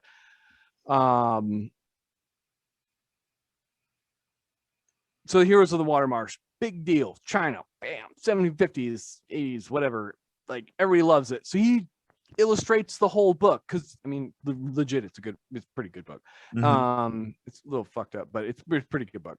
And he illustrates all 108 characters, and then everybody starts buying them. And he decided to do them in the old woodblock prints, from what I understand, and so that they were mass producible because 1750s, right? Yeah. So he mass produced these things in old woodblock prints. God, he must have put a lot of work into it. And they're selling like hotcakes, right? This is a classic. Everybody loves the book. Now they can have their favorite character on their wall. All the girls have the dude, and you know, they got the girl, the two girl characters, and you know, like it's a big deal. And although the one girl character, she's pretty bomb. And I think they technically count the lady who's like the cannibal lady, but like the lady who's the horseback lady, I can't remember her name. She's pretty awesome. And so she's like pretty far in the book though. So he illustrates all of them, and then people start getting these tattooed on them in the old woodblock print. And I think they were kind of shifting out of that, or possibly like ready to do that. But because he did that, they were like, oh, you're doing an old woodblock thing. And it was really large prints that were translatable to tattoos. So people got them, like, started getting it tattooed, and that solidified like Japanese, like what traditional tattooing is, because that happened from like the 1750s to like the 1900s. It wasn't until like the 1980s or 90s, 2000s that people were like, we don't have to do this old art form that's hundreds and hundreds of years old. There was hundreds of, you know, like those old when it was started, you know. And as far as I know, you're talking about, so when you're talking about the three categories, you're talking about the three waves of essentially American tattooing, and then, well, and that's custom tattooing. In the world, that's phase there's at least two that it sounds like. Well, it's hard. It's hard to categorize. So you have traditional tribal stuff, right? That had symbolic meaning. So you have like Polynesian stuff. You have like stuff in Africa and stuff in like Russia or wherever. You have these really basic tattoos that had really, you know, spiritual meanings and stuff. People weren't doing it for fun, as far as we know. But I mean, like, how would we possibly know? We do it for fun. Why wouldn't they? So I mean, I'm just saying they're still humans. So it's not like they're different than us. People like to pretend they are, but they're not. Then you have I think Polynesian is probably like, let's say, like, it's called like the basic tribal tattoos for like, I was a warrior, I earned a mark on my arm. This is called that one. So like phase two would be, you have Polynesian stuff where they're like, oh, or the Russian, East Russian, whatever, Finnish area, where they were like, you know, their ancient gods were tattooed on them, like goats with 20 heads or whatever. that seriously, that was the thing in Russia where they found a person who was frozen with like a 6-headed goat or something weird. Wow. Yeah. And then you have in Polynesia, you're like, oh, okay, well, like you get a tattoo of a turtle because you're slow and fat and we hate you. I don't know. I don't know why they do things. Or, you know, Rick, he's great at swimming, so he's going to get an eel because, you know, he's super fast and you suck. So you're a turtle guy and he's awesome. Yeah. But at least you're really resilient, you know, because your skin's super hard and you have bad hygiene. Like, give them the sandwich. Give them the sandwich. The good, the bad, and the good. Yeah, I don't know. And so I have no idea why the culture did what they did. I'm just making random crap up. Yeah. So you have that. And then you have later on, I know Japanese people are doing like marks on their faces, like, you know, probably kanji. There was like prisoner and things like that. And then later on, those were covered up. And then later on, those became like those big, large pieces in the 1750s. And those large pieces ended up kind of actually translating into our large pieces. And then we did the flash thing. So if you want to call that phase 4, I guess, we did the marketing thing. And then you have the large scale pieces come up later on, their culture and our culture in these like weird hundreds of years apart bisecting thing. And you have the custom tattoos. Now the custom tattoo thing is weird because there were people in that era of the original custom tattoo era that were doing like hand-drawn things. Yeah. My boss was doing some crazy shit. Like I saw drawings he did. He do like full color studies, like incredibly unique pieces, like amazing stuff. And I remember it was the worst day of my life. Not really, but it was the worst day of my life. He told me, I was like, well, why don't you do that anymore? Like, I was really getting into it and like going whole hog on the whole thing. And he's like, I was like, why don't you why don't you color your pieces anymore? Like do what you did, or like do this artwork, like what the hell? And he goes, well, I realized one day, he goes, if I trace this off, no one cares. If I draw it for like a crazy custom piece and I spend 100 hours and I color the thing, no one cares. They can't tell the difference and they don't care. And he goes, if I trace this off, they're very happy that I gave them exactly what they asked for. And he goes, because no one cares. And it was the saddest thing I've ever heard. I swear to God, I wanted to cry. It was so Well, right. So I mean, sad. tattoos are supposed to be pretty personal They things. should be. They should be extremely personal. Yeah. And then for an artist who, I mean, dude, Brian poured I saw the pieces he did. He poured so much into them. And these people spit on him. It was horrible what they did to him. And it was just generic crap to him. They didn't care. And he was disheartened. And he didn't realize that there was thousands of people who did care, who would care, people who weren't born yet who would care, people like me, like who I was like 2 when this happened to him. And I cared a really lot. And he just started tracing stuff. And it was very rare for me to see him actually really like artistically express himself the way he was in the early days from when I had seen early stuff. And it was horrible. I hated people for it. I hated the consumer market. I hated the consumers for doing that to somebody who was just a violently raw force, just of talent, just an amazing artist. And they just crushed him. I was like, you people are bastards. Yeah. And I really hated the consumer market for that for a long time. I was disappointed in him for letting them do that to him. I hated them for doing that to him. And I mean, he was my hero, it was horrible to see that up close. I mean, that wasn't cool. And is that when you were apprenticing? Yeah, that was probably, I mean, most people wouldn't consider me an apprentice. By then I was in my 4th or 5th year, but still early. Yeah, it was early on, and I was pretty mad about the whole situation. I was mad at him and I was mad at them. And I started asking questions like, why did this happen? Why did they do this to the artist? Why did the artist feel this way? How do we prevent this from happening to people in the future? How do I stop this from happening to me? Yeah. And so you have your flash, you have your custom art, quote unquote, and custom art to me became this, let's trace everything off. You bring me a picture, I'll custom draw it. And there are extremely limited tattooers who could actually draw. I don't know Nolan's techniques or what he was doing or how he was doing it, but from what I saw, it looked like he was doing a lot of his own actual drawing and really spending a lot of time on his pieces, but I don't know. So when it comes to the these custom tracing pieces, we'll call it, how does the industry handle that as a whole for like let's say I walk into the store and I say I want I guess it's Las Vegas now, Las Vegas Raiders logo tattooed on my chest. That's Las Vegas has the Raiders now. What's that? Las Vegas took the Raiders. Yeah, they're not in Oakland anymore. They moved this last year. They have an amazing new stadium down there. I can't wait to go. Anyways, really weird. It's just weird to think about. I'm not out in the up and up. I don't like it. That's weird. I wanted them to. They were looking around for a few years, and actually, I wanted them to go to San Antonio because you got the Spurs there as well. The Raiders have always had a big Hispanic following, and I think that would have been a good town because you got 2 silver and black teams. But really, Raiders had a Hispanic following? Yeah, yeah.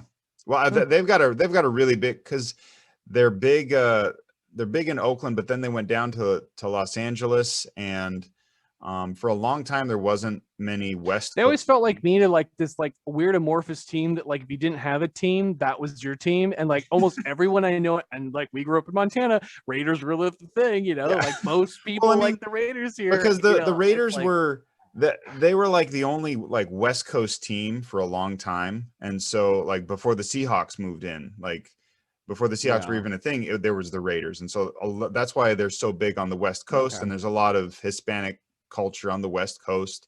Oh yeah, And so I think that's a big driver for it that. But makes sense. anyways, let's say I walk into your store and I say I want a Raiders, regardless of what city they're from at any given time. Like I Okay. want a Raiders logo on my chest, exactly the way that it shows up on the helmets. Um, how does the industry handle that from like a legal standpoint of like, Oh, I don't know if it's there's no, copyright or no, it's trademark or, no, it's on your own body. You can't, they can't enforce that on someone's own body. They don't own you. but the image. So No, yeah, they like like the it's your person who body. gets it, the person who gets it, I guess, is not what I'm asking about. Like, how would you handle that? Like, That's not our. because Oh yeah. So I don't remember the exact legal like what the whole ruling was. I want to say Disney tried to sue somebody because it's Disney and they're the worst people ever. yeah, they are. Oh, I'm pretty sure it was Disney, but and I could be wrong. People can pee on me about that, but um, I really want to say it was Disney that was the first one that tried it. Um, they're the people who sued a daycare in Florida for putting Disney characters on their wall, and then Warner Brothers paid to have a professional Warner Brothers artist come in and paint like their characters on the wall just to slight them. Yeah, That's yeah, hilarious. yeah. Disney sucks. So would that have come out like about that particular Yeah, case? Wouldn't that there was have been about there's that an time? actual, we could Google it if you want, but there's an actual court case that it was literally ruled that like, no, it's your skin. It doesn't matter if the tattoo artist put it on. That's not their problem. Hmm. It's your skin. You are actively free advertising for your people, Okay. so they're insane if they're mad that you put their logo on Yeah. your body. There was a kid who got all of his college tuition paid because he put like Chase Bank on his forehead. By Chase Bank. I don't think it was Chase. I think it was Visa. It was some. That's. Yeah. I watched a documentary on it. Oh Yeah, my gosh. it was a credit card company. I don't remember it was Chase or Wells Fargo or who it was, but it was one of these big companies, and he tattooed That it on his is face. nuts. Yeah, they paid for his college. Wow. I think he got it lasered off How later many from what I. how many face But tattoos have you ever done? oh, that's a hard question. Because I know, I mean, tattoos are, fairly common. Face tattoos are like a kind of a different level. Yeah, it's a sort of taboo thing. So when I came into the industry, you didn't tattoo people's hands unless they already had sleeves because kids are dumb, and you didn't want to mark somebody permanently on their hands and like basically make them not be able to get a job and it was your fault.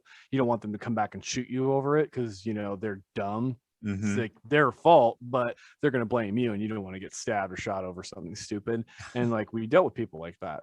That was legit. We didn't have to deal with the thing with like locking people inside and beating the crap out of them to take their money, like Bowery stuff. But there was still that caution there, like left over when I started. Face tattoos, holy crap! Like, it would be very hard. Face tattoos are very difficult. Okay, they're very hard to do. It's very stressful. It's not. It's neck tattoos are hard. I'm very good at doing neck tattoos. I don't know why. I something clicks there. I just get the pressure that you need or whatever. I don't know. Skin type rating thing I talked about earlier. Hmm. Skin tattoos don't bother me. I have no problem like just grabbing your jaw and yanking your neck back until your skin is stretched to the proper portion, and I'll work on you. I'm very violent in that sense. I just don't have a problem with it. A lot of people are like, "Oh, you're gonna stretch your neck," where I'm like, "Move!" Like, sorry, this is gonna hurt, and you're gonna pay for this. I mean, you are paying for it. A lot of money actually. Um, um, So is it because of like the oils in your face, or just how no, loose it's your face is, it's basically? so your neck is really stretchy, and your face, it like trying to actually like, if you take two hands, you actually try to like physically stretch somebody down, and the skin has to be as tight as possible, like a drum, to actually tattoo it correctly. So like on a neck, it's hard enough on most people, right? So different people, different skin. It changes. Ethnicities change it too, really drastically, in ways that you would not expect. On top of it, that'll throw you through a through a loop. I'm sure. Tell you what, but tattooing someone's face, oh my god, it's so stressful. So my wife made me tattoo her eyebrows. My grandma tried to get me to tattoo her eyebrows. Grandma Judy, yeah. What? Yeah, she didn't want to pay the hundreds of dollars the lady in town charges, and she's like, you could tattoo my eyebrows, and I was like, yeah, or I could not ever do that. That sounds terrible. I don't want to tattoo my grandma's face because she's being. This is Dutch people for you, man. I was like, holy crap. I was like, you really trust me? That's crazy. I was like, I mean, my wife made me do it, and then like, I was not okay with that. For eyebrows? Yeah, it was not a comfortable experience tattooing her face. Your wife's face, like. If I never see you again and I'm in Vegas and something, sure, whatever, I'm never gonna see you. Good luck finding me. But like the lady who lives with you and has your kids, like that's, or your grandma, like, come on, grandma. Yeah. So the simple statement of my grandma asked me to give her a face tattoo is, oh, dude, really, really stressful for me. And like, I'm a high artist type of person, I guess is what people would call me. Like, so this is the whole thing with like what I'm talking about here. And, people are offended. I honestly, I don't care, but I really don't. But the whole thing is, so you have the flash thing, right? Flash stuff is meant to make quick money. People are kind of come in, they're going to get it, they're going to go. And a lot of consumers want that. That's not necessarily a bad thing. It just is what it is. That's what they want. I don't want to do that. So then you have the custom tattooer. This is where I find things to be we're starting to get into sketchy territory here, where you're not showing them like the face value. They think they're coming in with this idea that I'm going to get a custom thing that has a pretense to it. You trace off their dumb drawing, you stick it on them. Where I didn't have a problem with that because that's what they wanted. Good for you. Custom means the internet. This is the early days of the internet, even in the early 2000s. Then we get to this era. We had a guy come in and he wants a back piece of a dragon. And dude at my shop's like, oh yeah, like I could totally do that. Bring me a picture for a reference. He exactly traces it off, sticks it on him, and it's not a reference anymore. He just sticks it on him, and it's like, that's what it is. That's not okay. Like, he didn't want that. Dude, the guy comes in, and he looks so disappointed. He let him tattoo it on him and everything. He was just like, okay, well, you're the old master, blah. And he tattoos it on him, and he looks so sad. And I was like, I never want to see that. And like, they were like, cool, you're cool with that? Guy's like, yeah, I guess it's okay. And they were like, really thought they thought they were getting something special from like way back in the day when that dude was doing all the cool stuff. That's what they wanted. And there's this big disconnect where like, that's what they thought they were getting, and little did they know that the rest of the consumer base beat that person to death. And this is not one person, this is like almost everybody over those years. So I was like, I don't want to be like that. I don't want to do that. I don't want to get to the point where I just trace crap off, stick it on people, and just cop out. And so we went to Colorado, we switched environments. And because of some people there, I thought there was going to be a better environment for this higher art kind of idea. So the third way of tattooing is what I consider it, is in our culture. Yeah, I got you. Is where I thought it was going to be something more like where people came in and I would come up with a concept and we would work together and we'd find this thing that was special to them that worked and they wanted my art style or whatever. And there was this kind of merger of these two things, because that's how it was, where people would come in, they give me their ideas and I would like morph them into this cool tattoo. And I didn't trace stuff off. I just kind of drew stuff and did what I wanted. It was very rare for me to like actually resort to tracing. It wasn't really necessary. And so I would draw this thing and they'd be happy and I put it on. Maybe that's the third wave, I guess, technically. So then I started realizing that like the consumers, this is after many, many years of study, almost a decade, you know, we're getting closer to that, maybe actually 15 years of art study. And this is like 10 years of me doing art. And then like, you know, 6-7 years into tattooing on top of that professionally. And I'm like, there was this one day it hit me and I was like, these people don't know what they want. Like they don't know anything about art. Like they know that, well, they know that they want this feeling. They want this idea on their body. They want this concept. That's okay. But they don't understand art. They don't understand light. They don't understand shadow. They don't understand form. I do now. I didn't before. I do now. I get it. I have these ideas that should be painted. Stuff like I had somebody offer me $10,000 for the painting that I posted up at the fucking the place in town. You know, Really? the logo for my shop. Yeah, the troll. Yeah,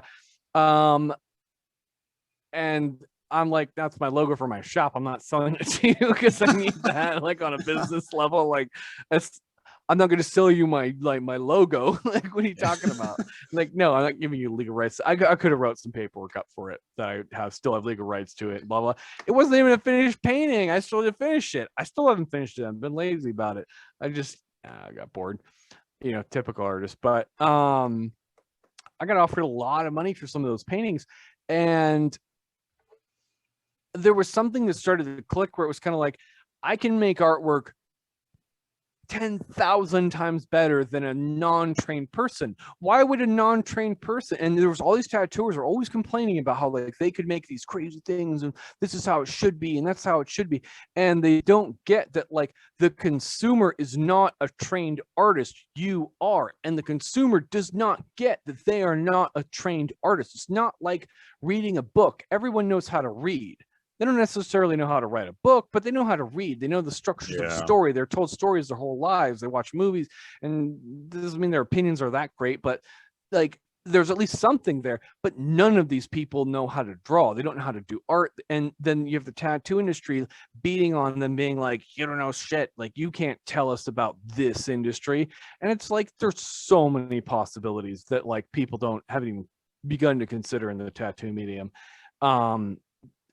And I'm like, if I actually, this is the hard calculation for everybody. And this is like the sad part of like the whole podcast for any tattooist listening to us. Like, this is the bullshit that like, this is not even bullshit. This is the sad truth. If you spend 50 hours or 100 hours or 10 hours, whatever your skill level's at, or however much you give a crap about your project, if you spend that time designing a sleeve, if me personally, to do a really competent sleeve, I should put in a 40-hour work week, realistically, which is going to yield if somebody chooses to purchase it and I can shift it to make it work on their muscle structure, which should be doable, more or less, minor changes, some redraws, add an extra 5 hours or something. Maybe 10 in some extreme cases or weird things I don't foresee, which is unusual for me. I spend 40 hours working on that, and then somebody actually buys it, and then they pay me for the hours to complete it. There becomes this issue where I will get the line work done. It'll cost them so much money, and then we'll do the shading. And if they convince me to do the whole sleeve shading, there's a good chance I'll never finish the project. They already got super cool looking line work. A lot of people have a hard time convincing them to even do the rest of the piece. They're like, it looks so cool. And like, I like line work too, but I also like to finish my projects that I spent 40 hours. I didn't charge you for drawing 50 hours some cases. And then I spent like, I mean, I'm abnormally fast with my line work and efficient with it. So like maybe 3 hours for the line work on the arm to actually produce it. And most people are like, well, was it really basic? It was really complicated work on top of it, ironically. And I crap that out on them with some level of magic. I'm not exactly sure why I can do it that quickly. And it retains too, which is fascinating. I think it's just efficiency level. That's a whole other podcast. More of a learning thing for people who care about it. For non-consumers, is a waste of time to listen to. Or sorry, yeah, for consumers is a waste of time. Non-consumers is probably really interesting. They don't come back. Then I do another 40-hour piece, convince someone to get it. Actually, really, and this is best case scenario, 100% chance they're going to get it, but it's not going to happen. But so I get another one. I get the line work done. I get the shading done. That guy doesn't come back. Okay, great. Maybe gets hit by a car. I don't know. That happened to me once. Yikes. Yeah, no, yeah. One guy, 25-year-old had a car accident, or sorry, had a heart attack in his sleep and died. I had a girl who was kicked out of the side of out of her car from her girlfriend, fiance or whatever, and murdered her. Had another dude get hit by a car, or no, sorry, a deer hit him. He like hit the middle of the road, shot out of his car and died, something crazy like that. I mean, that stuff happens, you know? And so none of those projects are coming back. All that time I spent drawing those, that's not coming back. Brutal. Well, it is brutal, and it sucks because like I really cared about those people. Those people were a handful of a very small handful of people who really cared about me and my artwork and what I was doing, and we were like working on this thing together. And it's the worst thing is that some of the best pieces I've ever done are on people who are dead now, and they're the only people I feel like who ever cared about what I did. And this vast majority of people don't, and they think they do, but they don't. And so you get through this whole process. So then I started developing this thing via what me and David had talked about during our painting sessions, where what you do is you do your line work, you do this big long piece, and this is like the full fuckery of it is, I don't even know if I'm allowed to swear. You're gonna have to edit me. No, if you don't want it on there. You're good. We're talking about tattoos, so you're 18 plus. I was like, I've been swearing a lot. So if I drew out a whole piece, right? So I had this idea for a Castlevania piece I thought would be fun, where you have like Alucard and he's like slicing a vampire in half, and you like see the vampire guy like splitting in half. He's like, and it's just super brutal, and there's blood going everywhere. And it's just great sleeve or back piece, probably better for a back piece, or like leg, back, torso, leg piece, something super epic, right? Just absolutely violent and brutal. I had one person hit me up on it. They never came in. And so I didn't draw it up. Now, the thing is that if I did draw it up, even now, there's a very good chance, or even somebody listening to this, if they drew that concept up, it's very basic, very simple, but very interesting. They draw that up and then someone comes in and buys it. What I found was that, like, if you're working on a sleeve or a back piece and it's a very large piece, there's an expectation it's going to take multiple sessions. So I was able to take advantage of that at one point, where I could do better and better works of art. But then I found that there's still this like acceptable level of completion that the consumer puts on it, where they're like, I've put over X amount of dollars into this piece, or X amount of sessions. Now it's assumed that it's X amount of dollars, right? So if I spend $5,000 on a sleeve, that's pretty much the bar. If you spend more than $5,000 on a sleeve, most people are going to be like, you overpaid. Most people are going to say you overpaid at $1,000, which you're stupid. That's just dumb. Like 2,500 should be a minimum. Like there's the amount of time it takes to move your hand on the skin to fill an entire arm on an average person is $2,500. That's just a thing. And that's being lazy or boring. Like, that's not interesting. If you can fit interesting, complicated work into a $2,500 piece, an average of $125 an hour, good for you. I mean, like, you did it. but like you can't make really good shit unless you hit the $5,000 or $7,000 mark. And this isn't like wasting people's time. I mean, there was a kid who like in our town who did this shitty mermaid outline on somebody's upper arm, and she came in and was talking to us about covering it up, and she wet somebody else, and got like it just colored in with this shitty blue. It was terrible. It was a good outline. The guy did a good job. Okay. Good outline, solid, looked okay, good detail. Took him 5 hours, $500 for this pretty basic outline. It would take me less than 35, 45 minutes to do the whole thing. Same quality or better. And people are like, well, this guy only charges $100 an hour and you charge $150. And I'm like, cool. Well, that's a real instance. And there's even better example, actual thing that happened to me. I had a guy who had his kid's name on his forearm, and a guy at another shop in Minneapolis had done it. And it cost him I think it was like, oh man, he was 4 hours. It was like $250, I think. No. It was 4 hours and $325. That sounds about right. 4 hours, $325. And I was like, that's weird. It's even less than $100 an hour. Like, it was okay work. It wasn't too bad. I mean, it needed to be cleaned up. I wouldn't have taken me too long. That was my perspective, and I was trained correctly by actual people who knew what they're fucking doing. So I did his left arm, and it took me 45 minutes to do his other kids, same size, same arm, whatever. Healed better. He came back a year later, healed better, and I charged him $250 for it. He was ecstatic. 45 minutes for $250, and I was like, I just went by the book, like we are Flash, like we have like the Flash, we have what like that old English script was. I gave him the same script. I took the time to custom make the script, alter it, do whatever. Dude, I would have got fired over that kind of shit if I had given him the actual price that like was like whatever, $75, like I would have killed for that. Oh my god, he would have murdered me. And like I remember like him showing my boss walked in after I did the tattoo, and he's like, look what he did. And he's like, wow, that's great. How long did that take? He's like 45 minutes. And my boss looked at me, he's like, how did you do that? I was like, all right. He's like, did you rush through it? I was like, no, I took my sweet ass time. He was like, I was just being efficient. He's like, okay. And oh no, yeah, no. It wasn't when he first did it. It was when he came back and it was completed. I'm thinking of a different story. He came back, that guy with the arm piece, he showed it to him, and he was like, yeah, it took 45 minutes and it was only $250. And he was so stoked about it. And that was the healed version one. That was that guy. Sorry, there's so many like same situations that happen. Oh, I'm sure. And he was like, you charge that guy $250. I was like, the guy charged him like $300-400 for the other arm. He's like, oh, okay.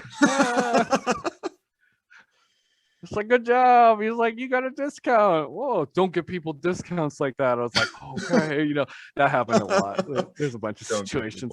There's a guy who did this piece, and I'd packed white in a way that like you shouldn't be able to do.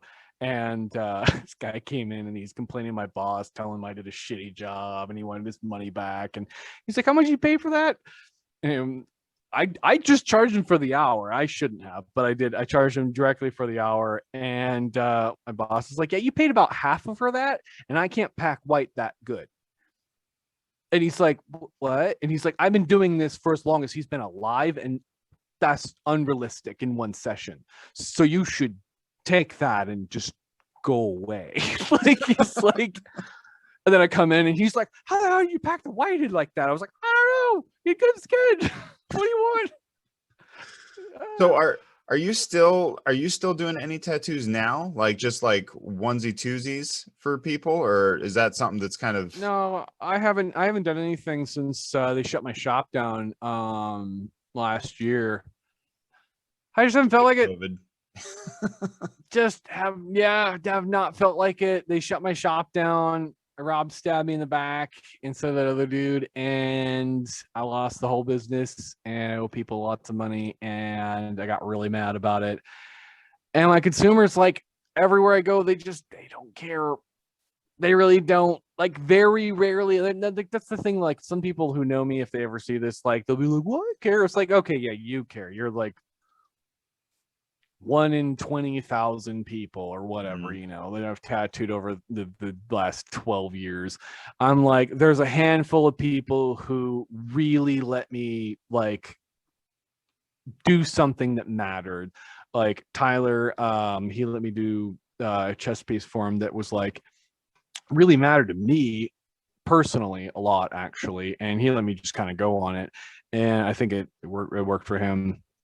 There's a couple pieces, um Rick's arm, that was a huge breakout piece for me in a lot of ways. And there's a handful of people who have really trusted me to just be me, and those people kind of like made me realize how many other people do not care about what I do. And Yeah, it's and they interesting say for contrast. yeah, well, they say they do. They're like, I just want like a custom piece from you, and I want just like whatever you're gonna do. And then you do it, and they're like, that's not what I want. I want the picture I brought in from Google. I want this exactly. And you're like, okay, cool. Like, and they're like, what? My money's not good enough? And I'm like, well, if I have enough people who want to pay me for my own artwork, then yeah, no, it's not. I don't need your money. I don't actually have time for your money. I remember there was a point where I figured the scheme out where if I charged my favorite customers $300 per session or $400 a session if they want to do a long one. I had like certain time slots. Like it was like I was letting people do 3 hours for $300 or 4 hours for no, it was 2 hours. Two for three was normal. It was so normally it was 150 an hour. So I was giving my favorite customers or people with big sleeves only, and people that I was cherry picking, they would get $300 for 3 hours. I work on you for a whole hour for free. And then if you did 4, I would do like 450, I want to say. So you got still a free hour. Been 600, which is 150 off. Yeah. Yeah. And so that was the gimmick. And but you had to make 3 appointments. You could cancel these appointments as long as you told me like a week in advance. You could cancel the appointment and I wouldn't be pissed off at you. And there wasn't whatever, but as long as you had those 3 appointments in your book. And I based this off of an instance that happened to my buddy where he got booked out for like almost like 2 years, something dumb, where this had happened to him. And I was like, artificially, and I was like, what if I can like physically create this, like force this to happen? And so I started this little plot where I can't take dumb walk-ins doing lettering I don't need to do. Like lettering is extremely important for early, like first 5 years people to do. And like they're gonna mess it up. You're probably gonna get some janky stuff, but you want stupid lettering and you don't actually want artwork, so I don't feel that bad for you.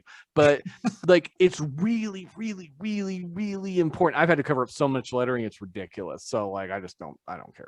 But they're like, and if you're not going to seek out an artist who like really cares, like what's his name, Big Me's or whatever in California or San Francisco, or somewhere on that way, that direction, actually from my direction here, I'm pointing southwest that way.